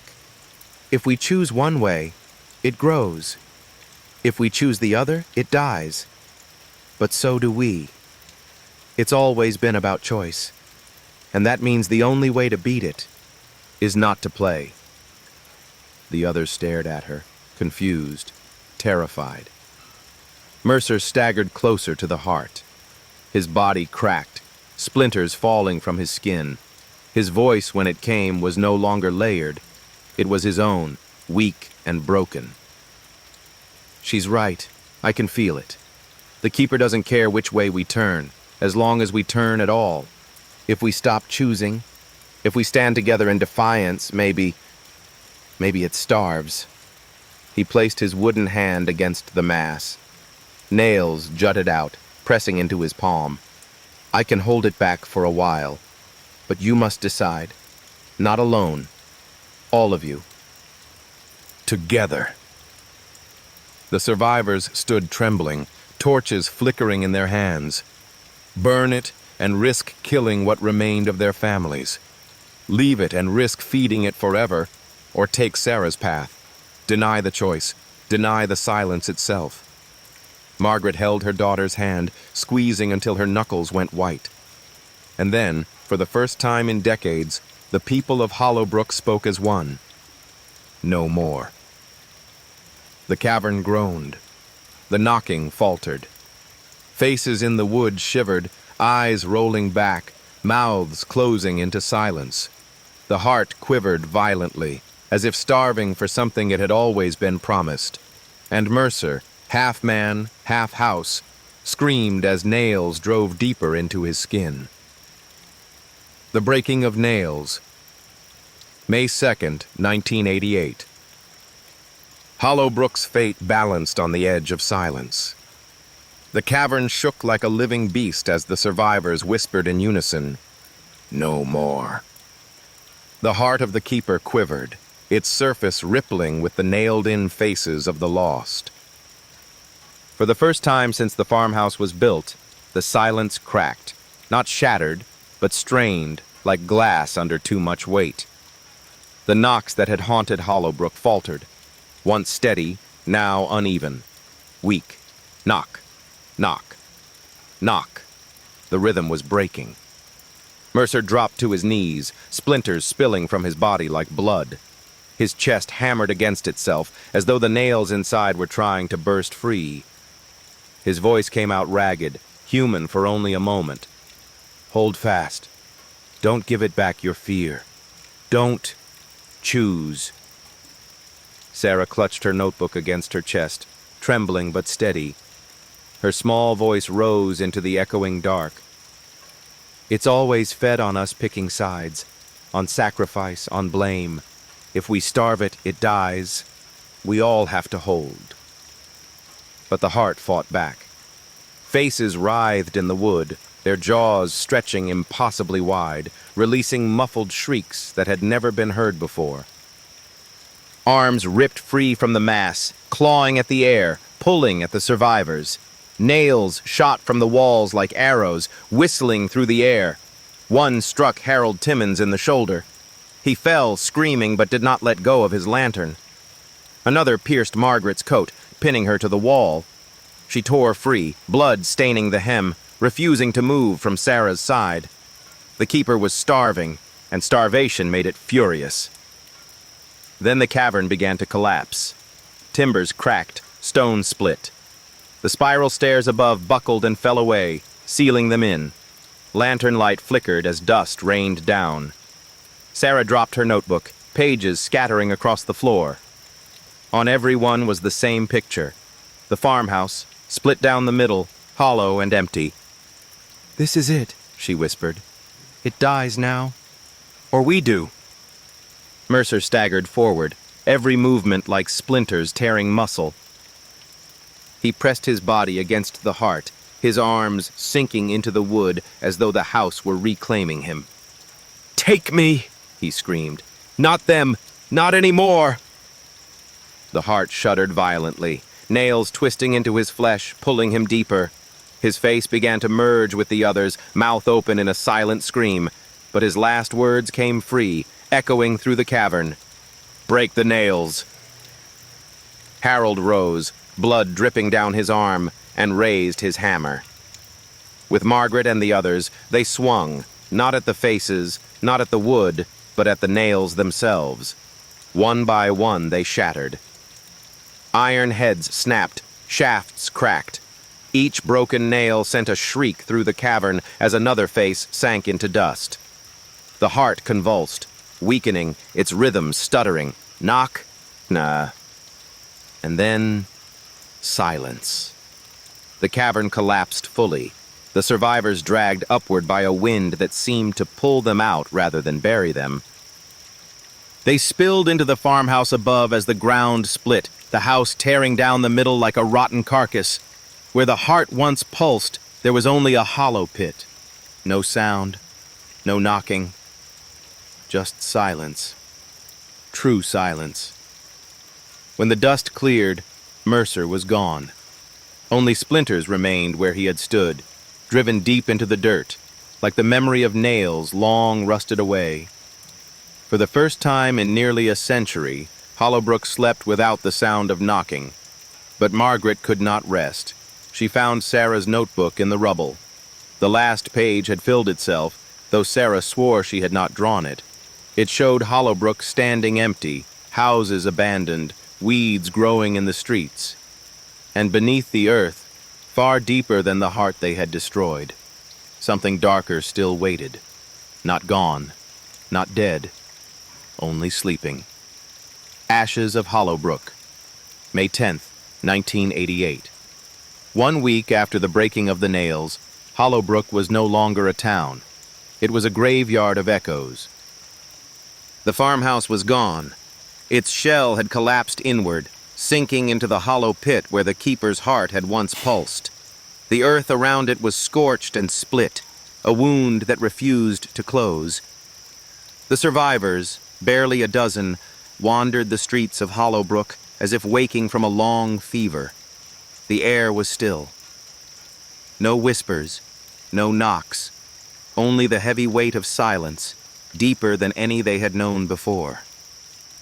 Margaret stood in the town square looking at the boarded windows, the empty storefronts, the broken church bell. "We've won," she murmured. But her voice shook because the victory felt less like triumph and more like exhaustion. Sarah had not spoken much since the collapse. She carried her notebook everywhere, though she had stopped drawing in it. Margaret once asked her why, and Sarah answered softly, "Because if I draw again, it might come back." The girl stared at the pit where the farmhouse had stood, her eyes far away. "It isn't dead, Mama. I can feel it." Like when you kill a wasp nest but know there are more deeper underground. The townsfolk debated what to do. Some argued to stay, rebuild, plant fields, ring bells, sing hymns louder than the silence.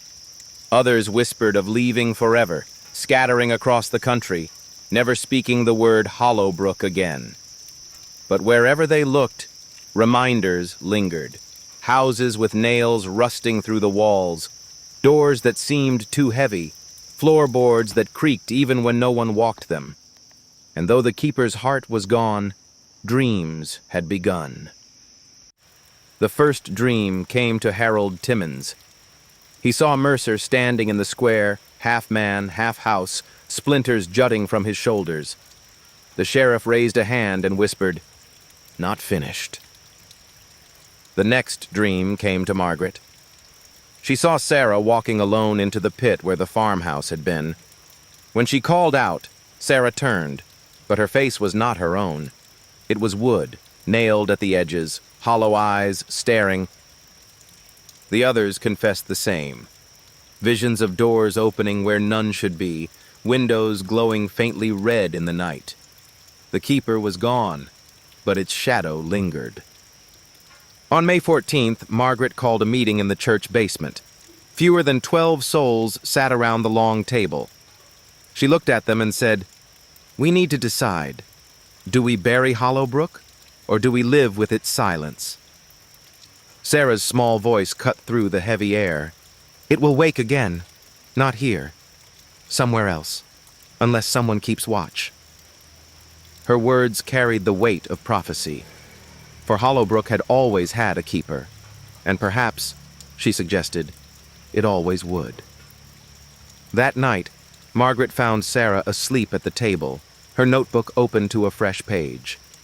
Though the girl swore she had not drawn it, the image was clear. A new farmhouse, miles away, standing tall in another valley. Its windows glowed faintly red, and beneath it, nails waited. Keeper's Legacy, May 20th, 1988. Hollowbrook breathed, but the breath was shallow, like a body that had lost too much blood. The farmhouse was ash. The pit where it had stood filled slowly with rainwater, a dark pool that seemed to swallow light. The survivors tried to avoid looking at it, yet their eyes always drifted back. It was not gone. It was waiting. Sarah spent her days sitting near that pit, her notebook balanced on her knees. She no longer scribbled freely. She listened. And then, reluctantly, she drew. On May 21st, Margaret found her with 3 new sketches. None were of Hollowbrook. One was a church steeple, cracked down the middle, standing in a town Margaret had never seen. Another was a row of houses along a riverbank, their windows glowing faintly red. The last was a farmhouse, but not theirs. Different roof, different soil, different valley. Sarah looked at her mother with eyes far too old for her age. "It's not finished," she whispered. "It's moving." That night, Harold dreamed of fire. Not the farmhouse, but an inn 3 counties over. He saw its rafters bend like ribs, its door swing open without a hand. He awoke screaming, the smell of kerosene heavy in his throat. The others confessed the same the next morning. Visions of places they had never been, places carrying the same hunger. It dawned on them slowly, like rot seeping into wood. The silence was never Hollowbrook's alone. Margaret tried to rally them. "We broke it once, we can do it again," she insisted, though her voice shook. "If it spreads, then we have to stop it where it lands. Maybe that's the legacy we carry." But the townsfolk were fractured. Some shook their heads violently, refusing to follow the curse beyond their borders. Others murmured that Sarah might be right, that the keeper's burden had passed to them. "We're all keepers now," one woman muttered, her face gray with fear. 2 days later, Sarah vanished. Margaret found her bed empty, her notebook gone. Tracks in the mud led toward the valley's edge. On the last page she left behind, a single sentence was written in shaky hand. "If someone doesn't follow it, it will grow." The survivors gathered in silence. Margaret's hands shook as she spoke. "She's only a child. She can't fight this alone. But maybe she's right. Maybe it's our duty now. Not just to survive, but to watch." The word fell heavy between them. Watch. The same word the keeper had whispered, through Mercer's hollow mouth, through every knock in the walls. It was not gone. It had simply moved on. And now Sarah had gone to meet it. That night, Margaret dreamed of her daughter standing in a field beneath a new farmhouse. Sarah turned to her, eyes glowing faintly red, and said, "Someone must always keep the silence." The New Watcher. May 27th, 1988. The silence of Hollowbrook no longer held its people captive, but it had taken Sarah.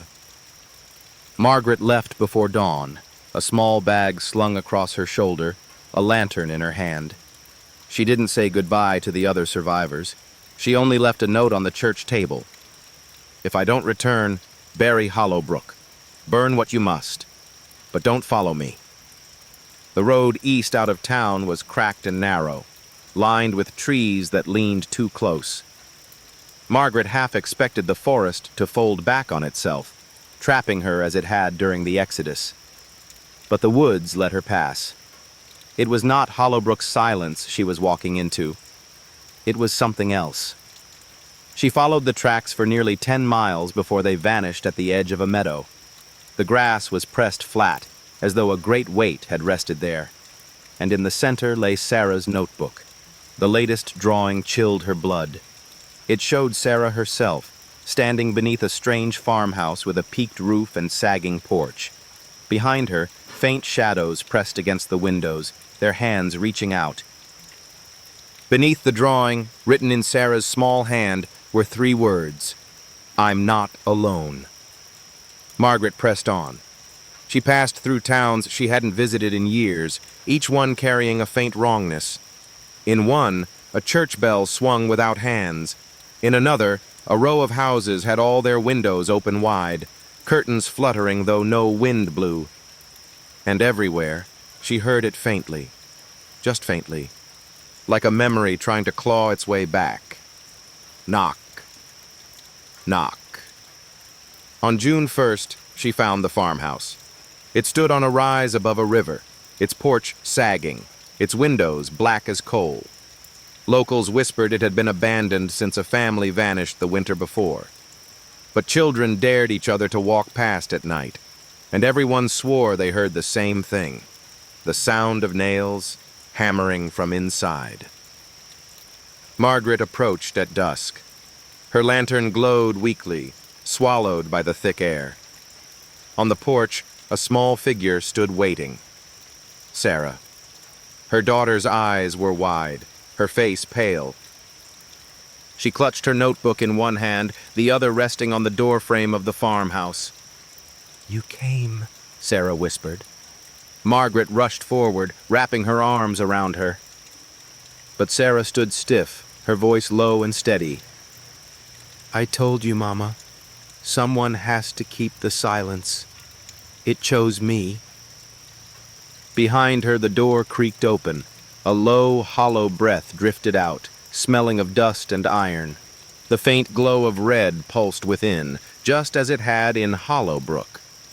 Sarah looked up at her mother with eyes that were no longer entirely her own. "You can't stop it. But you can stay with me. You can watch too." Margaret's heart broke as the knocking began again, rolling out from the walls of this new farmhouse like a heartbeat returned. Knock, knock, knock. The Mother's Choice. June 2nd, 1988. Margaret Hayes stood at the threshold of a new farmhouse, staring into the same red glow that had devoured Hollowbrook. Only this time it wasn't the town at stake. It was her daughter. Sarah's hand lingered on the doorframe. The pale boards pulsed faintly beneath her touch, as though alive, nails rising and sinking with each unseen heartbeat. She clutched her notebook tighter, her small voice calm, too calm. "It doesn't hurt anymore, Mama," she said. "When it calls, it feels like coming home." Margaret knelt before her, gripping her shoulders.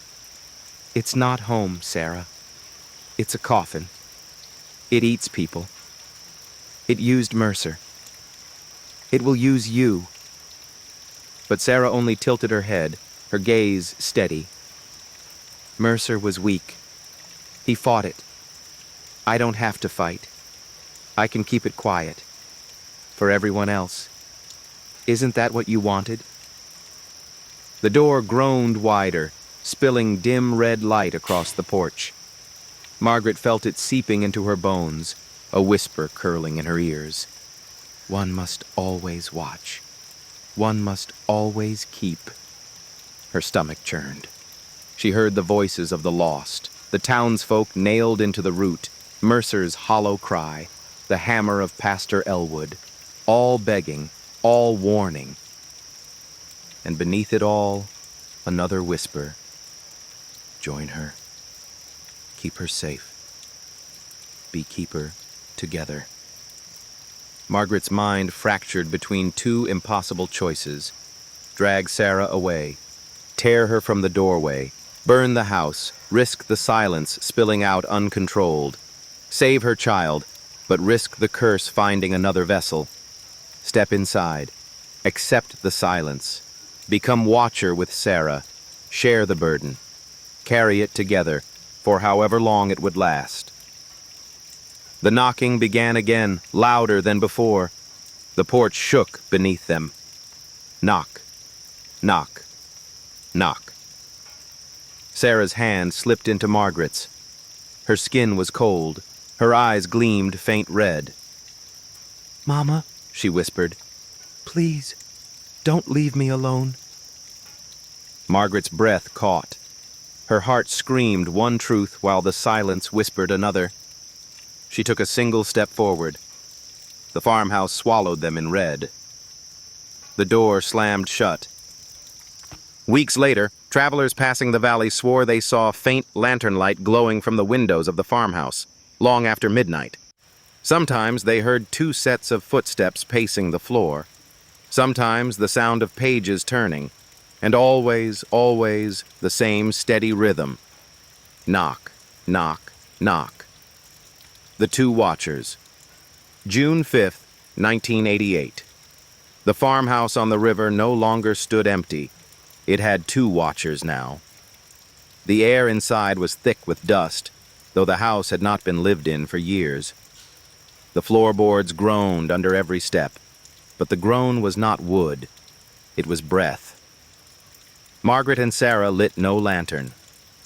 The walls glowed faintly red, casting shadows that bent in strange ways.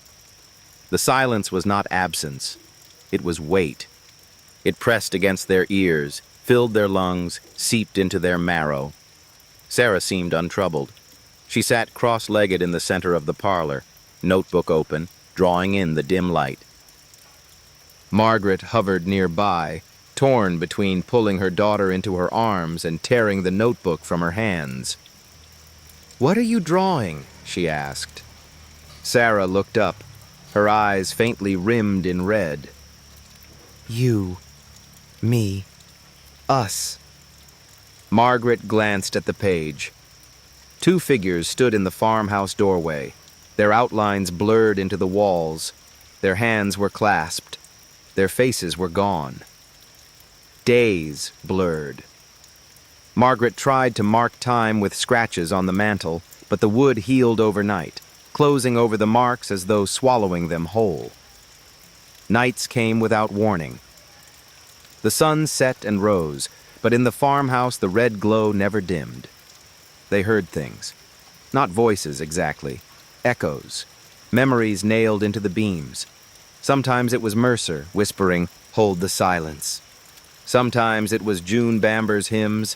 Sometimes it was only the sound of hammering, steady and cruel. Margaret begged Sarah to leave, again and again, but Sarah only shook her head. "If I go, it follows. If I stay, it stays." Her words were simple, final. One evening, Margaret woke to find Sarah gone from her side. Panic rose in her throat until she heard the faint creak of steps above.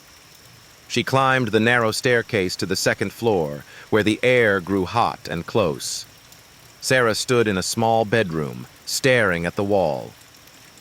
Margaret followed her gaze and froze. Names had begun to etch themselves into the plaster. Slowly, letter by letter, as if carved by invisible nails. Margaret Hayes. Sarah Hayes. Her knees buckled. No, She whispered. not us. Not now. Sarah turned, her voice calm, almost serene. Every keeper must leave a mark. The knocking returned, deep and steady, shaking the floor beneath them.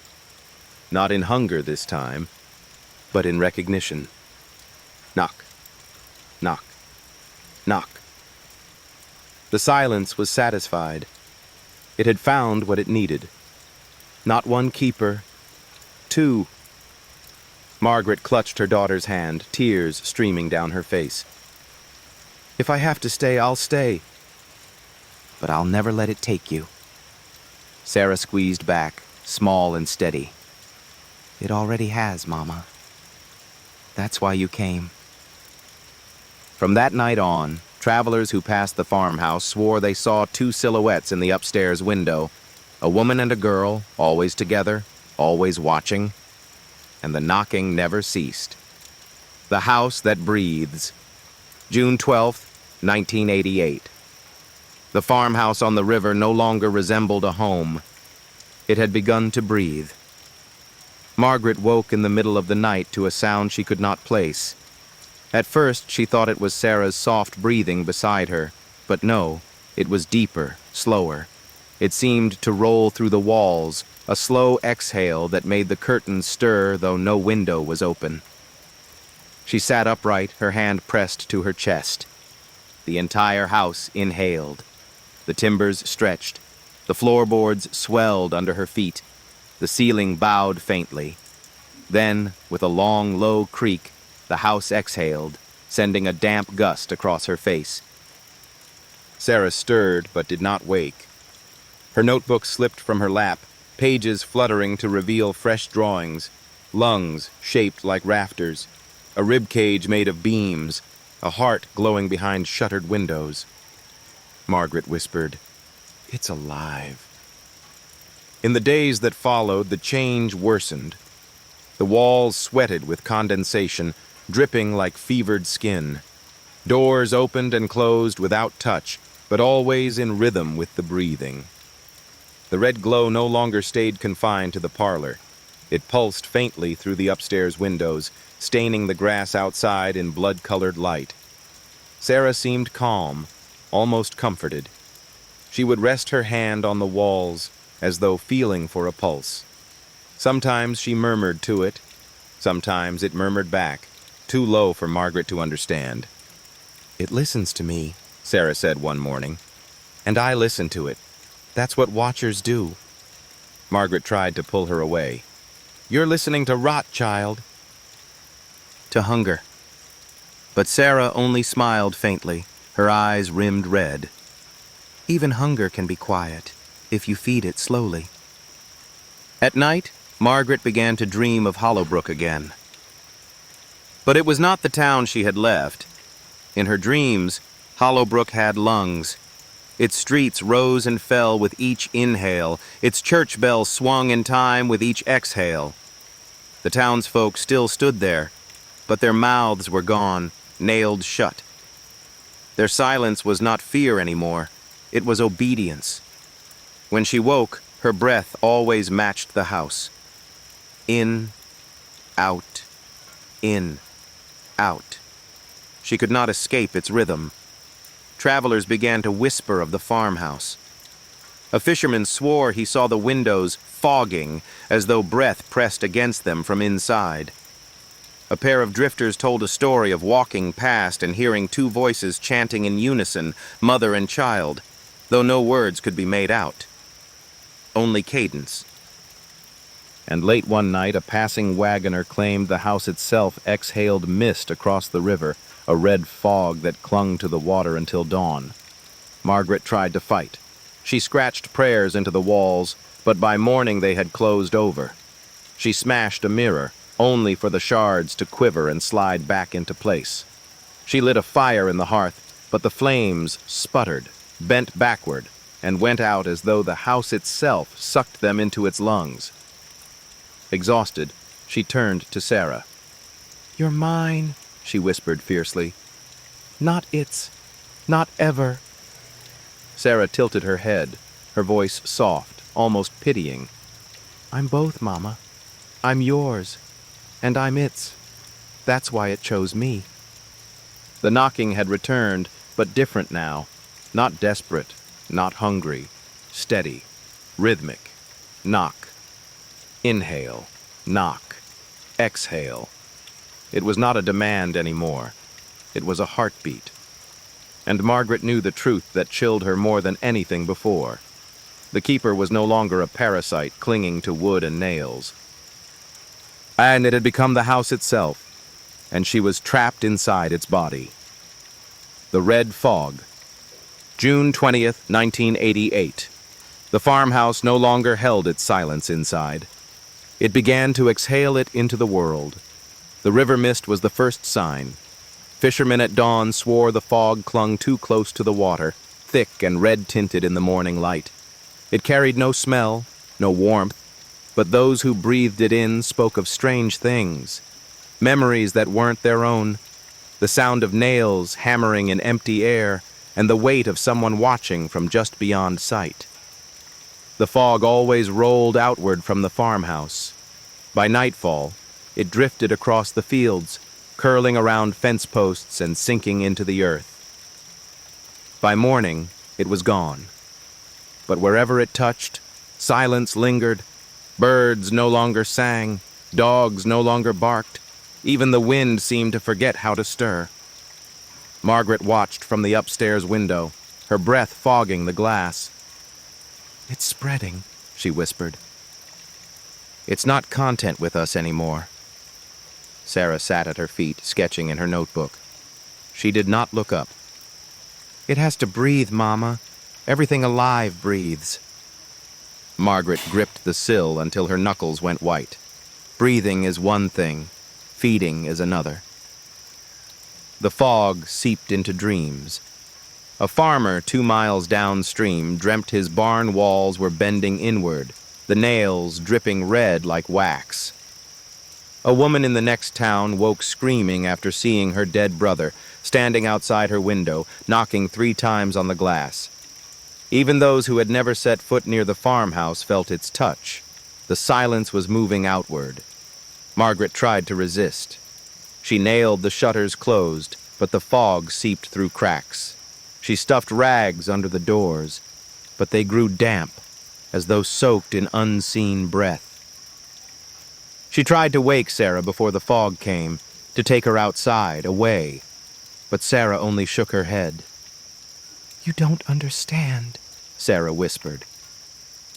"If I leave, it breathes faster. It will choke." "And what if it chokes the whole valley?" Margaret demanded. Sarah's pencil stilled.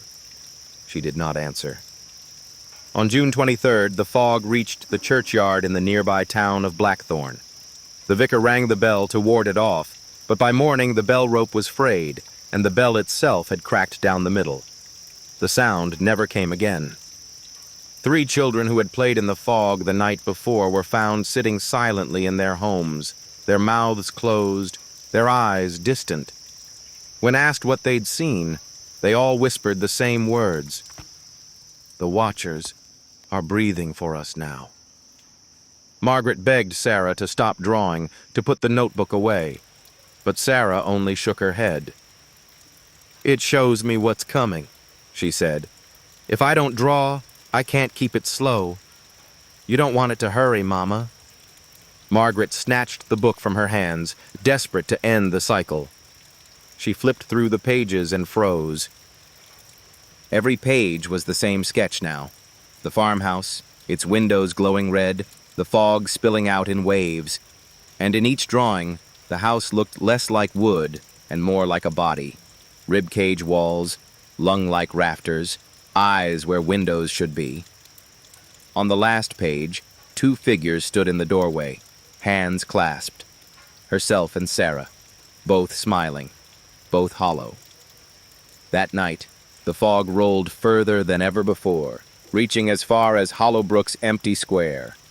The ruins of the farmhouse pit glowed faintly in answer, as though remembering the rhythm it had once known. Knock, inhale, knock, exhale. The silence was not content to stay in one place anymore. It had lungs now, and it was learning how to breathe deeper. The Towns. Go quiet. July 1st, 1988. The fog did not retreat this time. It stayed.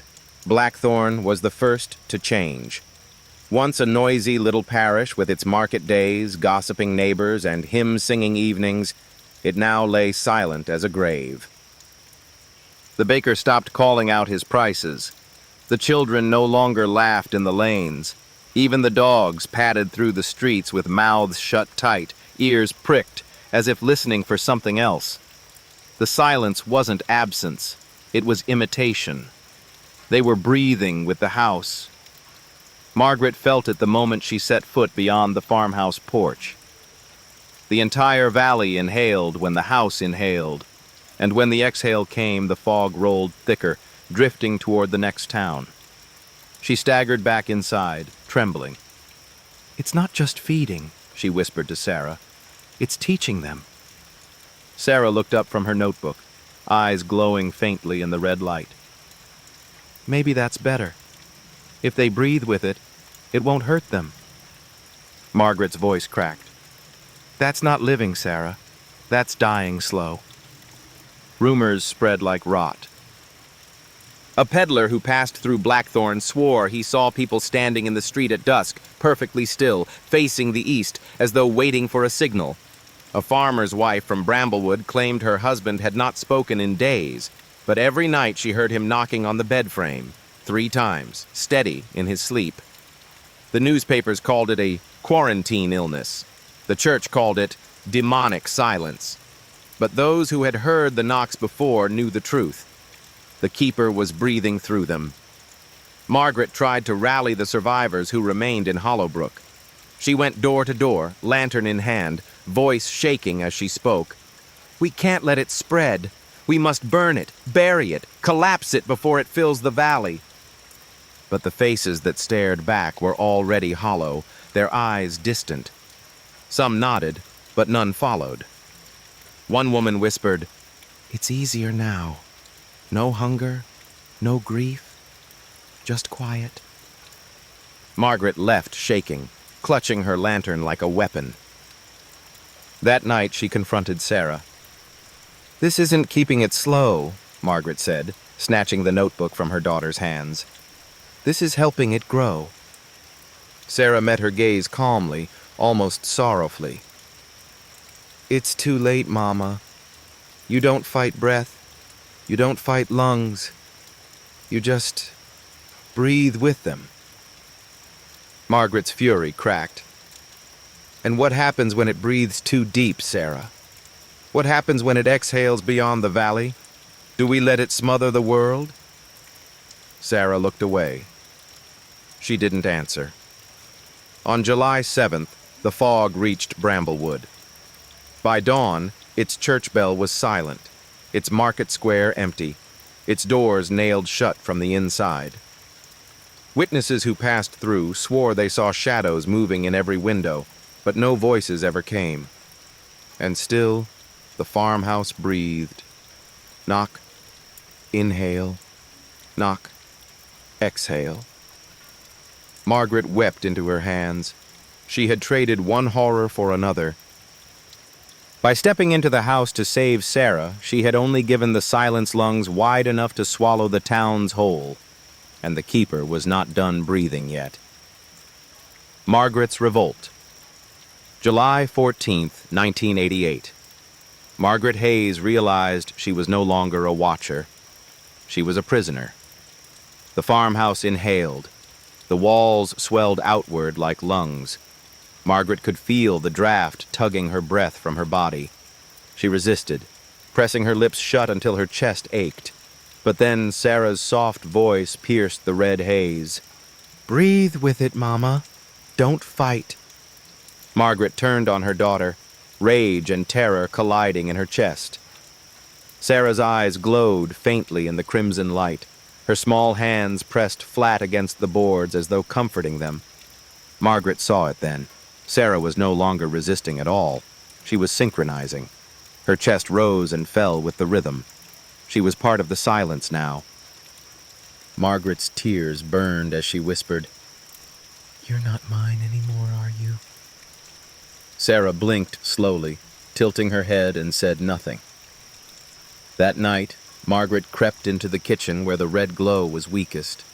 She had hidden a box of matches weeks earlier, a secret even from herself, buried under a loose floorboard. She lifted the board carefully. The wood groaned, damp with breath, but it gave way. Her fingers brushed the matchbox. Still there. Still dry. Margaret held it close, whispering to the empty air, "If fire can starve lungs, then fire can kill this house." But then she heard it. The faint sound of pencil on paper upstairs. Sarah drawing. Margaret's heart clenched. She knew what she would find before she even looked.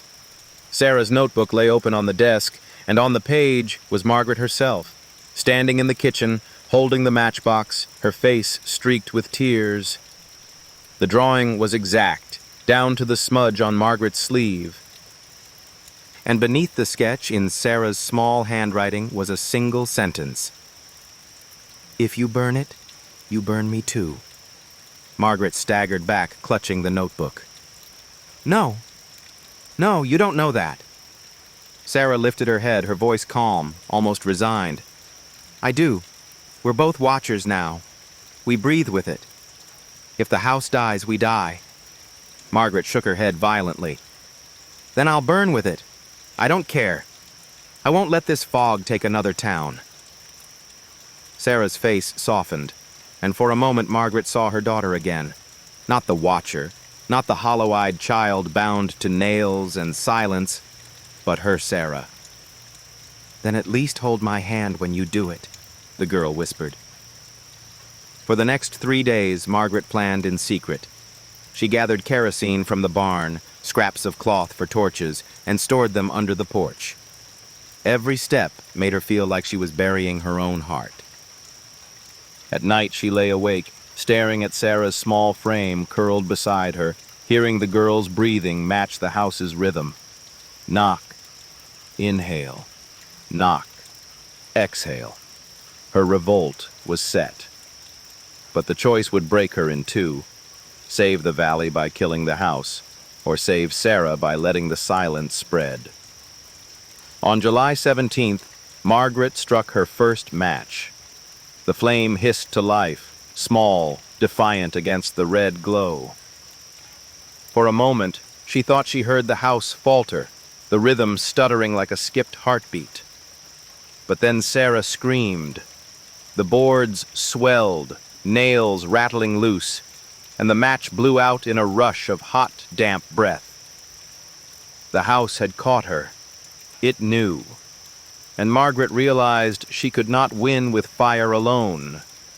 She would need something older, darker, the silence's own weapon turned against it. The old nails. July 21st, 1988.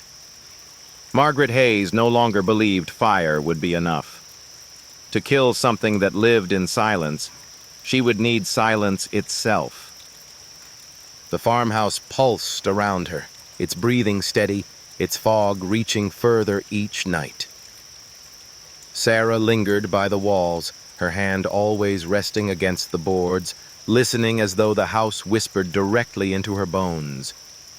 Margaret could hardly look at her child without rage and grief battling inside her chest. She knew she had only one path left: learn from the keeper itself. That night, she descended into the cellar. The red glow dimmed there, replaced by shadows that pressed close. The air stank of damp earth and rust. She carried her lantern low, the flame quivering. At first, the cellar seemed empty, just stone walls and rotting shelves. But then she noticed them. Nails. Hundreds of old crooked nails driven deep into the walls. Some bent, some rusted black, others shining faintly red as though still hot. They formed no pattern at first glance, just chaos. But when Margaret stepped back, she saw it. A circle, uneven but deliberate, encasing the entire cellar. A cage. Her breath caught. This is how it holds itself. This is how it breathes. Margaret reached for one nail, her fingers trembling. It was warm to the touch. The moment she brushed it, the house shuddered. Dust rained from the ceiling, and Sarah's voice called from upstairs. "Mama, what are you doing?" Margaret wrenched the nail free. The sound was unbearable, metal against stone, shrieking like bone snapping. The red glow faltered, and for the first time in months, the house missed a breath. Margaret's heart pounded. Yes, this is it. The nails are its lungs. But Sarah came running, her notebook clutched to her chest. She froze in the cellar doorway, her face pale in the lantern light. "Don't," she begged. "If you pull them all out, it dies, and we die too." Margaret raised the nail, her hand shaking. "Then tell me, Sarah, do I let the valley die instead?" Sarah's eyes filled with tears. She opened the notebook, thrusting it toward her mother. Margaret looked down and gasped. The page showed the cellar. Her, standing with the lantern, holding the nail. Sarah in the doorway, and behind them, rising out of the walls, shapes with hollow eyes and open mouths, their fingers like hooks. They weren't drawings, they were warnings. The cellar walls groaned. From the gaps where Margaret had pulled the nail, something stirred. Long, thin fingers groped outward, reaching into the air. Silent figures began to press through the stone, their faces pale and eyeless. Margaret staggered back, clutching the single nail in her hand. She realized the awful truth. The nails didn't just hold the silence in place. They held something else inside. The house exhaled violently, the lantern flame sputtering. Sarah screamed. The shapes in the wall whispered without sound, their mouths opening and closing in perfect rhythm with the knocks above. Knock, inhale, knock, exhale. Margaret fell to her knees, the nail slipping from her grasp. It clattered on the stones, glowing faint red. Her plan had backfired. By weakening the nails, she had not only threatened the house, she had threatened to free whatever the keeper itself was caging. The prisoners in the walls. July 23, 1988. The farmhouse's cellar was no longer a place of storage. It was a crypt. Margaret crouched on the cold stone, her lantern sputtering in the damp air. The nail she had pulled glowed faintly at her feet, its head slick with something darker than rust. Around her, the walls bulged. Figures pressed outward, their pale, eyeless faces straining through cracks in the stone. Their mouths opened and closed without sound, as though trying to gasp air stolen long ago. Long, splintered fingers scraped at the edges of their prison, tracing the missing nail like wolves scenting an open gate. Sarah clung to the cellar doorway, her face white, her notebook clutched to her chest. "You shouldn't have touched them," she whispered. "Those aren't just nails. They're seals." Margaret swallowed hard, her throat dry. "Seals for what?" Sarah's gaze dropped to the notebook. She flipped it open, and the drawing on the page was not of Margaret or the house. It was of the walls themselves, crammed with hundreds of pale, silent figures, each one nailed into place, mouths gaping, hands reaching. "The keeper's before us," Sarah said softly. The words hit Margaret like a blow. All the watchers, all the ones who had come before, bound into the walls, hammered silent. Their bodies had been claimed, their souls nailed down, their silence feeding the keeper. They weren't keeping it quiet. They were the quiet. Margaret staggered backward, bile rising in her throat. "All these years, all the towns that vanished. This house doesn't just feed on silence. It makes silence out of people." The figures twitched at her words, their mouths working faster, though no sound came. A dozen eyeless faces turned toward her as one. Sarah hugged her notebook close. "That's why the nails can't be pulled, Mama. If they come out, the silence won't just breathe. It will scream." The house shuddered, groaning like a living thing. Dust rained down, and one of the figure's hands pushed farther through the wall, its nails splintering as it clawed the air. Margaret snatched up the glowing nail and raised it high, ready to drive it back into the stone. But she froze. For a moment, just a moment, she thought she heard something. A voice beneath the silence, faint, desperate, not a whisper, not a moan, a single word, help. Her arm trembled. Was it a trick of the keeper? Or were these watchers still alive in some broken way, begging for release? Sarah's voice cut through the cellar. "Don't listen, Mama. They're part of it now. If you free them, the house won't just breathe. It will wake." Margaret stared at her daughter, then at the wall. The faces writhed, the fingers groped, the silence beat like a drum. Her choice sharpened like a knife. Hammer the nail back in, keep the seals tight, and condemn the valley to endless silence. Or pull them free, release the bound watchers, and risk unleashing something worse than the keeper itself. The house seemed to lean closer, waiting. Knock. Inhale. Knock. Exhale. Margaret closed her fist around the glowing nail. She did not drive it back yet. She did not pull another loose. But for the first time since entering the farmhouse, she realized the truth. The silence wasn't a single thing. It was a prison. And the house was not just a keeper. It was a warden. The screaming silence. July 28th, 1988. The house no longer whispered, no longer breathed. It trembled, as if something inside was straining against its ribs. Margaret stood in the cellar, her hand clamped around the glowing nail. The figures in the walls writhed, their mouths opening and closing faster, frantic. The soundless chorus pressed closer, and though no words came, Margaret felt them in her skull, a pressure, a plea, a demand. Sarah trembled in the doorway, her voice tiny.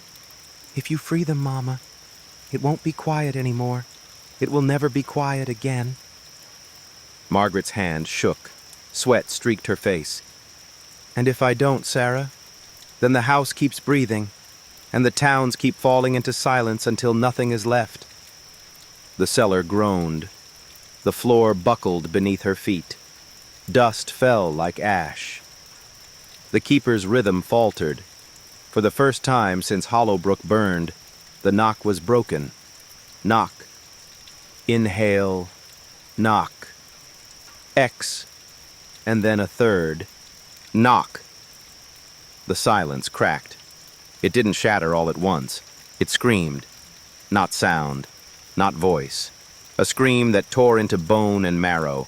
A vibration so sharp Margaret dropped the nail and clutched her ears, though they heard nothing. Her vision blurred. Her knees buckled. The watchers in the wall were awake. Their eyeless faces pressed through the stone, skin tearing, jaws gaping wider than human. For the first time in centuries, they were not just silent. They were screaming silence outward. The cellar air rippled. Lantern glass exploded. Sarah fell to the floor, curling around her notebook, her lips moving in frantic rhythm. She wasn't praying. She was trying to write even as her hand shook violently. "Mama!" she screamed. "You have to put it back in! Now!" Margaret's ears bled. Her lungs rattled as though someone was wringing them dry. Still, she forced her shaking hand toward the glowing nail on the ground. But when her fingers touched it, the faces in the wall all froze. And through the crushing scream, she heard that faint word again. "Help!" The red glow surged through the cellar, veins of light crawling across the stone like cracks in ice. The silence built into a crescendo until Margaret thought her skull would split. She had only seconds to act. Hammer the nail back in, binding the watchers forever, and return the house to its endless, suffocating rhythm. Or rip more nails out, free them all, and let the silence become something uncontrolled, something the house itself feared. Her vision dimmed. Sarah's voice broke through the quake, desperate. "Mama, choose!" The house inhaled once more, deeper than ever before. And then the world went still. The broken seal. August 1st, 1988. The cellar was no longer a room. It was a battlefield. Margaret knelt in the dust, the glowing nail burning in her palm. Around her, the walls bulged and groaned, pale faces pressing outward, mouths stretched wide, empty sockets fixed on her, their voiceless scream shuddering through the stone. Sarah sobbed from the doorway, her notebook clutched so tightly it tore at the seams. "Mama, please, you have to put it back." "If you don't, they'll all come through." Margaret's ears rang, her bones ached, but she stayed frozen. Her heart tore in two. They were watchers, she rasped. Like us. All of them. Nailed down. Buried alive inside this house. This isn't keeping. It's slaughter. The faces shivered, mouths jerking open wider, as if spurred on by her words. The scream grew sharper, a needle through the marrow. The lantern flame died. And then, from deep in the wall, a voice, not faint, not imagined, broke through the scream. "Release us!" Margaret staggered to her feet. She jammed the nail into her fist like a weapon. "If I free you, will you stop it? Will you stop the house?" The wall pulsed, wet with condensation. Another voice joined the first. "Free us, and we will be silence no more." Sarah shrieked, falling to her knees. "Don't listen! It's lying, Mama.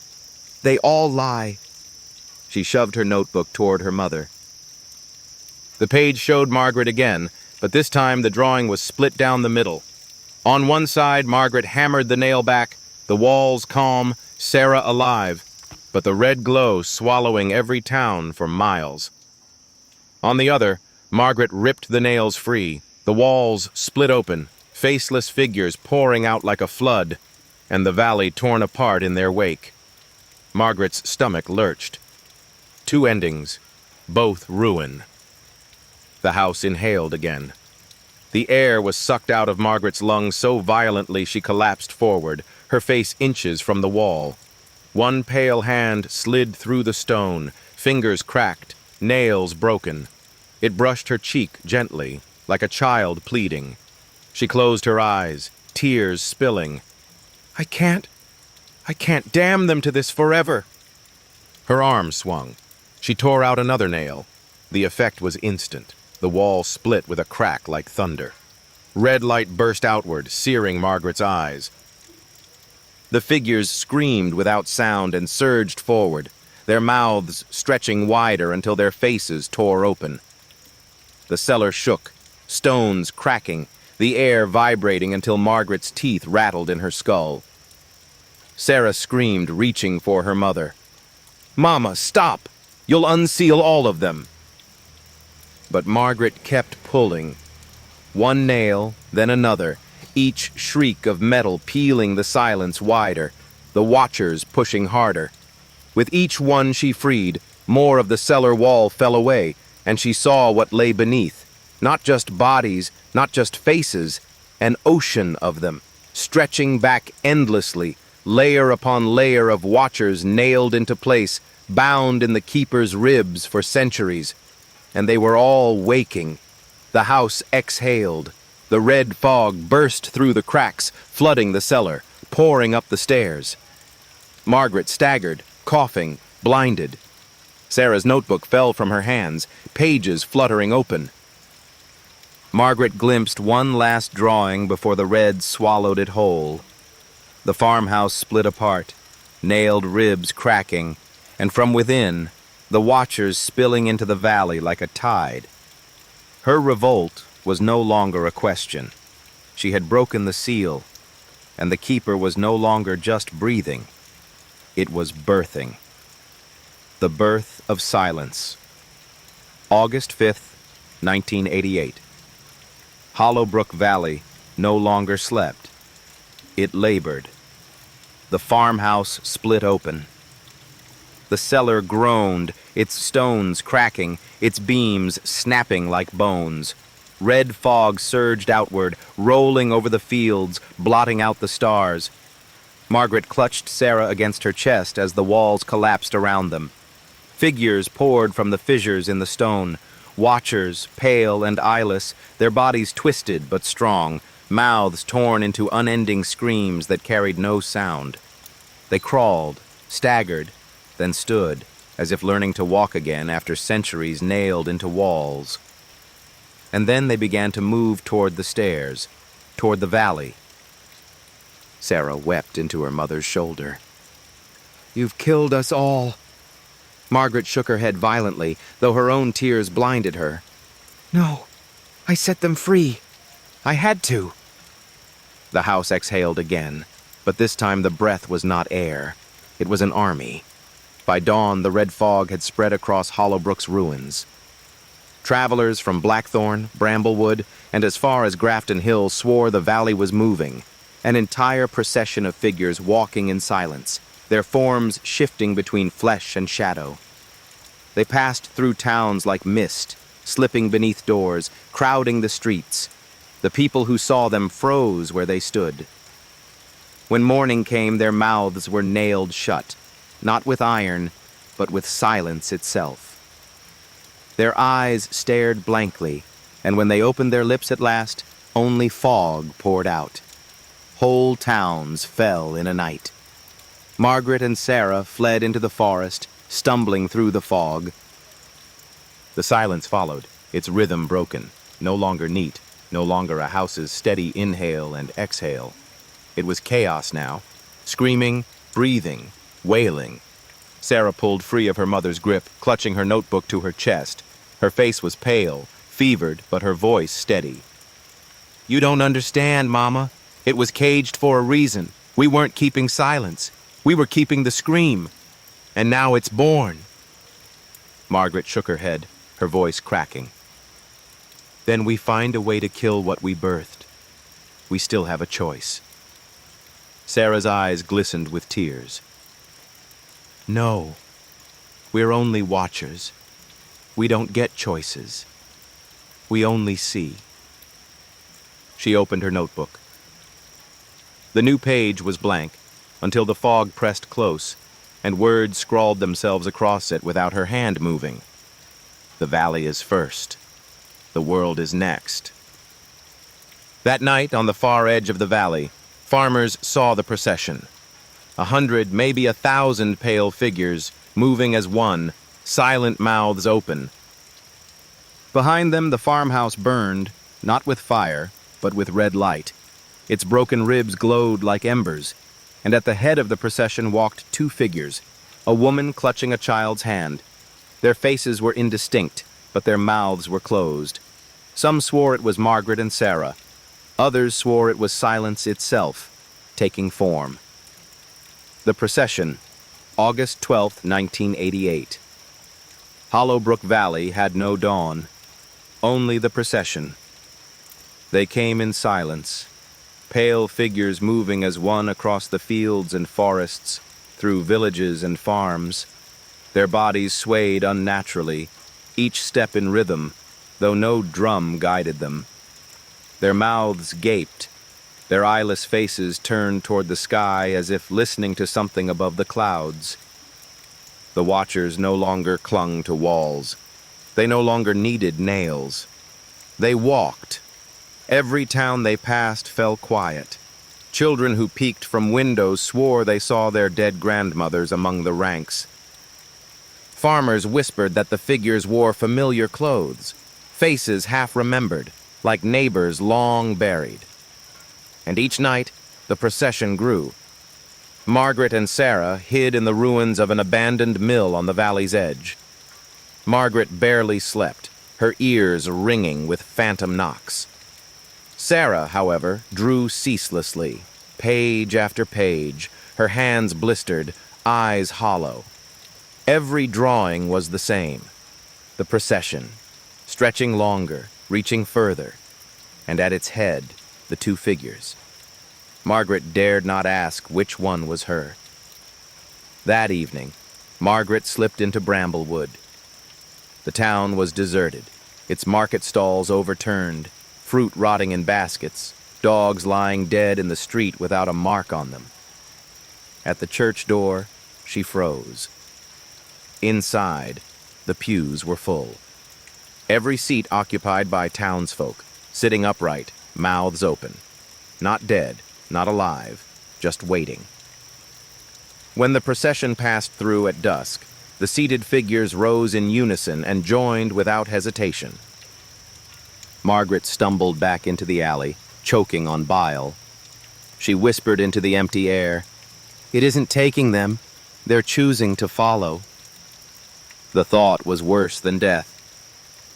That night, Margaret confronted Sarah in the mill. "Tell me the truth. she demanded, gripping her daughter's shoulders. "Are we leading them? Are we the ones they're following?"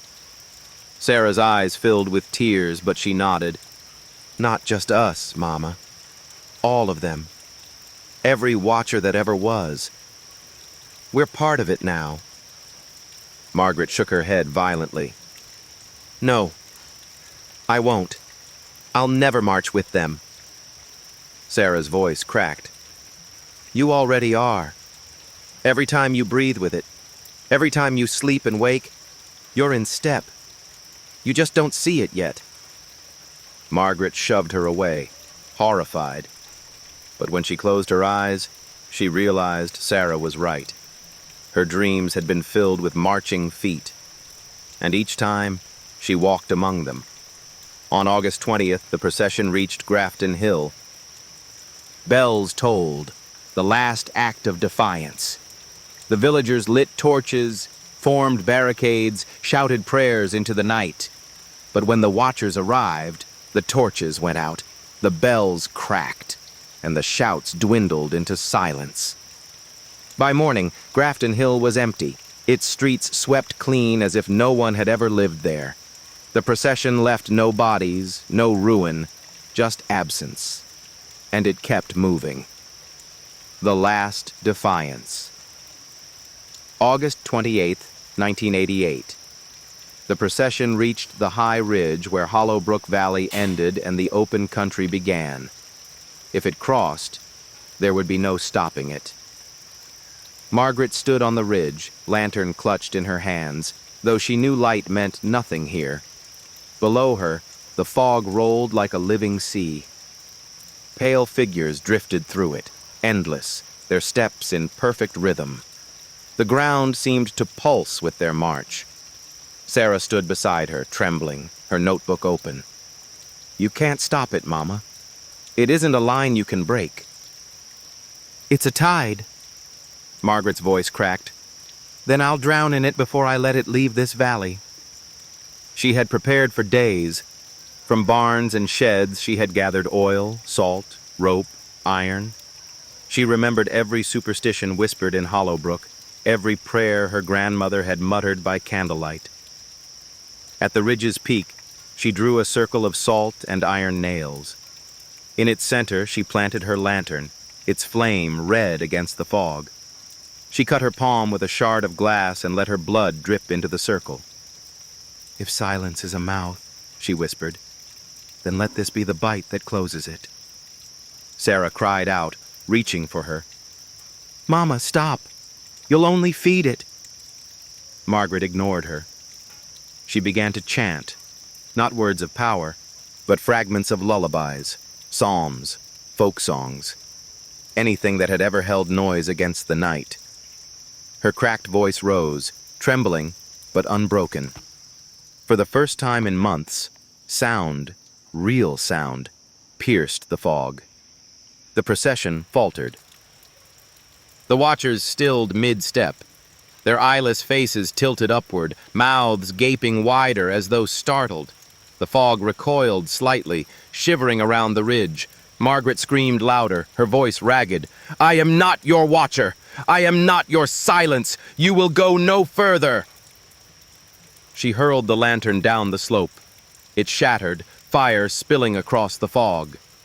For an instant, the procession burned, red fog curling like flesh under flame. The valley echoed with something close to a roar. But then the fire died, snuffed as quickly as it began. The watchers turned their faces back toward her, and one stepped forward, taller than the rest, its limbs too long, its mouth stretching into a cavernous black. It raised a hand. Margaret saw the imprint of nails in its palm. Not iron nails, the nails she had pulled from the cellar. Sarah dropped to her knees, sobbing. "You can't defy it, Mama. It is defiance. Every watcher that tried to resist became part of it." "And now you will too." The tall watcher lifted its hand higher. The fog surged up the ridge. The circle of salt split. Margaret felt the march inside her chest, her heartbeat aligning with the rhythm. Knock, inhale, knock. exhale. And she realized with despair, her last defiance had not stopped the tide. It had only marked her as the next to join it. The Mark of the Watcher. September 2nd, 1988. The valley no longer had weather. No sun, no rain, only fog, heavy and red, pressing against the sky like a lid. Margaret collapsed to her knees at the ridge, her breath ragged, her palm still bleeding into the dirt. Before her, the tall watcher loomed, its mouth a black cavern that stretched wider than its face. Its eyeless sockets burned faintly with red. It lifted its long, nail-pierced hand toward her. The moment its shadow touched her skin, Margaret felt it. An icy brand searing across her chest, not carved in flesh, but burned into her heartbeat. Her pulse aligned with the rhythm. Knock, inhale, knock, exhale. She gasped, clutching her chest. "No, I won't march with you. I won't." But her body betrayed her. Her knees locked. Her breath slowed. Her spine straightened, as if strings pulled from above. She swayed once, twice, and then stilled, her body poised to fall into step. Sarah rushed forward, sobbing. She seized her mother's arm, shaking her. "Fight it, Mama! Please, don't let it take you!" Margaret's lips parted, but no words came. Only silence. Her voice had been nailed shut. Sarah screamed, pressing the notebook to her chest. Pages flipped wildly on their own until they landed on a drawing that made her blood run cold. It showed Margaret, not bound in the wall, not walking among the procession, but leading it. At the head, her hand raised, the tall watcher at her side. Below, scrawled in jagged letters, not her own, "The next keeper walks." The fog surged higher, enveloping them both. Margaret fought inside herself, screaming in her mind, though her mouth was mute. She clutched Sarah's small hand, her grip the only proof she was still fighting. In her chest, the brand pulsed hotter. She understood now. She had not been chosen to join. She had been chosen to lead. The silence had marked her not as prisoner, but herald. The tall watcher bent low, its gaping mouth brushing her ear. No sound came, but she heard it all the same. "Guide them." Margaret staggered back, shaking her head violently. "No!" She tried to scream, but the word never passed her lips. It dissolved in the fog. The procession waited. Thousands of pale figures, standing still, their faces tilted toward her. Sarah clung to her, whispering fiercely, "You're not theirs, Mama. You're mine. You're mine." For a flicker, Margaret's chest burned brighter, the brand pulsing against the mark. She realized she had one chance left, not to resist, but to redirect. If she could turn the march, guide it not outward but inward, perhaps she could trap it again, even if it meant sealing herself forever. The valley rumbled beneath her feet, waiting for her first step. The Keeper's Choice. September 10th, 1988. The ridge was no longer just earth and stone, it was the knife edge between worlds. Margaret stood trembling, the fog clutching her legs, the brand burning in her chest. Below her stretched the endless procession, thousands of watchers, faces pale and eyeless, mouths locked open. They waited, still as statues, every body angled toward her. The tall watcher lingered at her side, its cavernous mouth pressed close, urging without words, "Guide them." Sarah clung to her arm, her small voice ragged. "Don't let it take you, Mama. Please. If you march, everything will end." Margaret tried to speak, but her voice was gone, sealed. Yet inside her the silence roared. She felt its weight, its rhythm, its hunger. She knew if she lifted her foot forward, The watchers would follow her into the open country, and soon the world. But she also knew if she turned, if she led them back into Hollowbrook, she might be able to cage them again. Not by nails, not by walls, but by her own body. She would become the house. She would become the silence. The ground shook beneath her. The fog thickened. The watchers swayed in anticipation. The brand in her chest pulsed like a second heart. Sarah sobbed harder, opening her notebook. Pages flipped violently until one stopped, a sketch of her mother standing at the head of the procession. Behind her stretched two paths, one leading into endless plains, villages, and cities, the other spiraling downward into a pit of red fog, a cage of ribs, a house rebuilt from flesh and bone. The caption scrawled in jagged letters read, "The Keeper chooses the world or herself." Margaret looked into her daughter's eyes. For the first time in weeks, she smiled faintly, though tears streaked her face. She pressed Sarah's trembling hands around the notebook. Her eyes said what her lips could not. "You must live, even if I don't." Then Margaret lifted her foot. The watchers leaned forward, the fog pulsing with anticipation. She turned. Her step fell backward, toward Hollowbrook Valley. The reaction was immediate. The procession lurched as one, following her turn. The tall watcher bellowed without sound, its mouth stretching wider until its jaw cracked. The red fog boiled, spiraling downward into the valley like a whirlpool. Margaret walked, each step pulling the watchers back into the ruins. Their eyeless faces tilted skyward, mouths tearing wider, their silent screams vibrating the earth. The fog thickened, swallowing forests, barns, and fields until nothing of Hollowbrook remained but red haze. Sarah stumbled after her mother, weeping. "No, Mama, don't leave me!" "Please, don't." Margaret turned once, her face wet with tears. She mouthed the word slowly, shaping it for her daughter to read. "Live." Then the fog swallowed her. By dawn, Hollowbrook Valley was gone. Where it had once been, there was only a vast scar of earth, blackened and barren, its air still. Sarah Hayes crawled from the tree line, her notebook pressed to her chest. She was the only one left breathing. On the final page, words had etched themselves in her mother's handwriting. "The Keeper has chosen.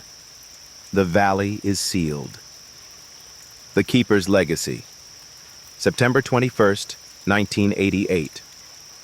10 days after Hollowbrook vanished from the map. Sarah Hayes wandered the scar where her town had been. The ground was cracked, black, lifeless. Not even birds circled above. Where barns and houses had once stood, there was only silence. Not the suffocating breath of the Keeper, but a hollow stillness, like the world itself had been scraped clean. She clutched her notebook to her chest. The pages were nearly full, everyone etched with drawings she hadn't meant to make, words she hadn't written. Yet the final page was the one that cut deepest. "The Keeper has chosen. The valley is sealed." In her mother's handwriting, Sarah slept in the ruins of an old farmhouse miles away. She woke each morning gasping, half believing she would hear the knocks again. But they never came. The rhythm was gone.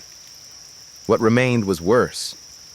Everywhere she went, people asked, "What happened in Hollowbrook? Why did it burn? Why is the valley empty?"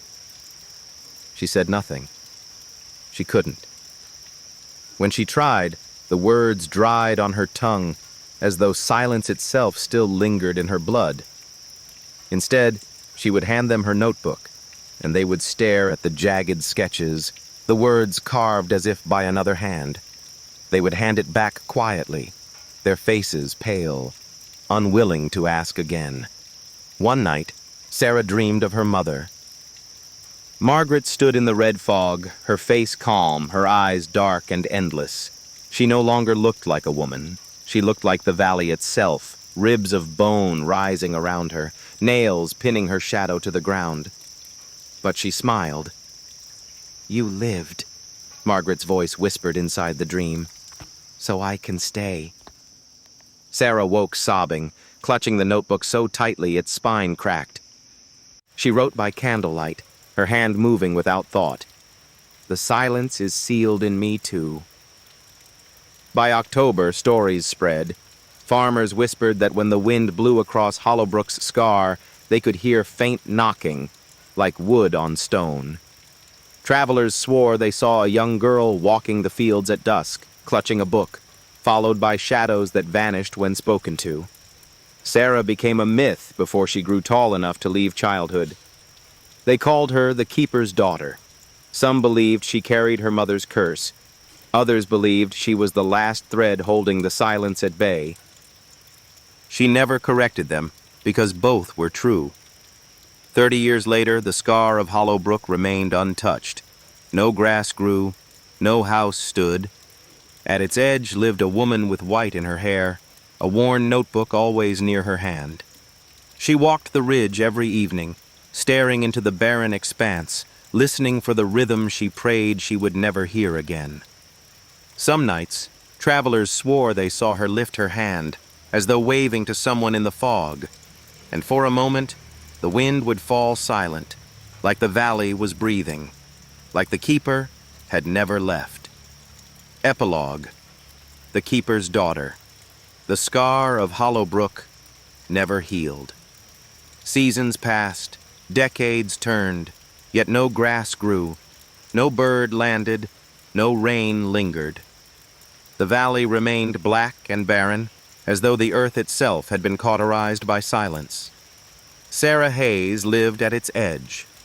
Now a woman with silver streaking her hair, she carried her mother's notebook wherever she went. Its pages were worn thin, the ink faded, but the drawings still breathed, lines shifting in the candlelight, words rearranging themselves as if the silence still whispered through them. Children from neighboring towns dared each other to visit her cottage.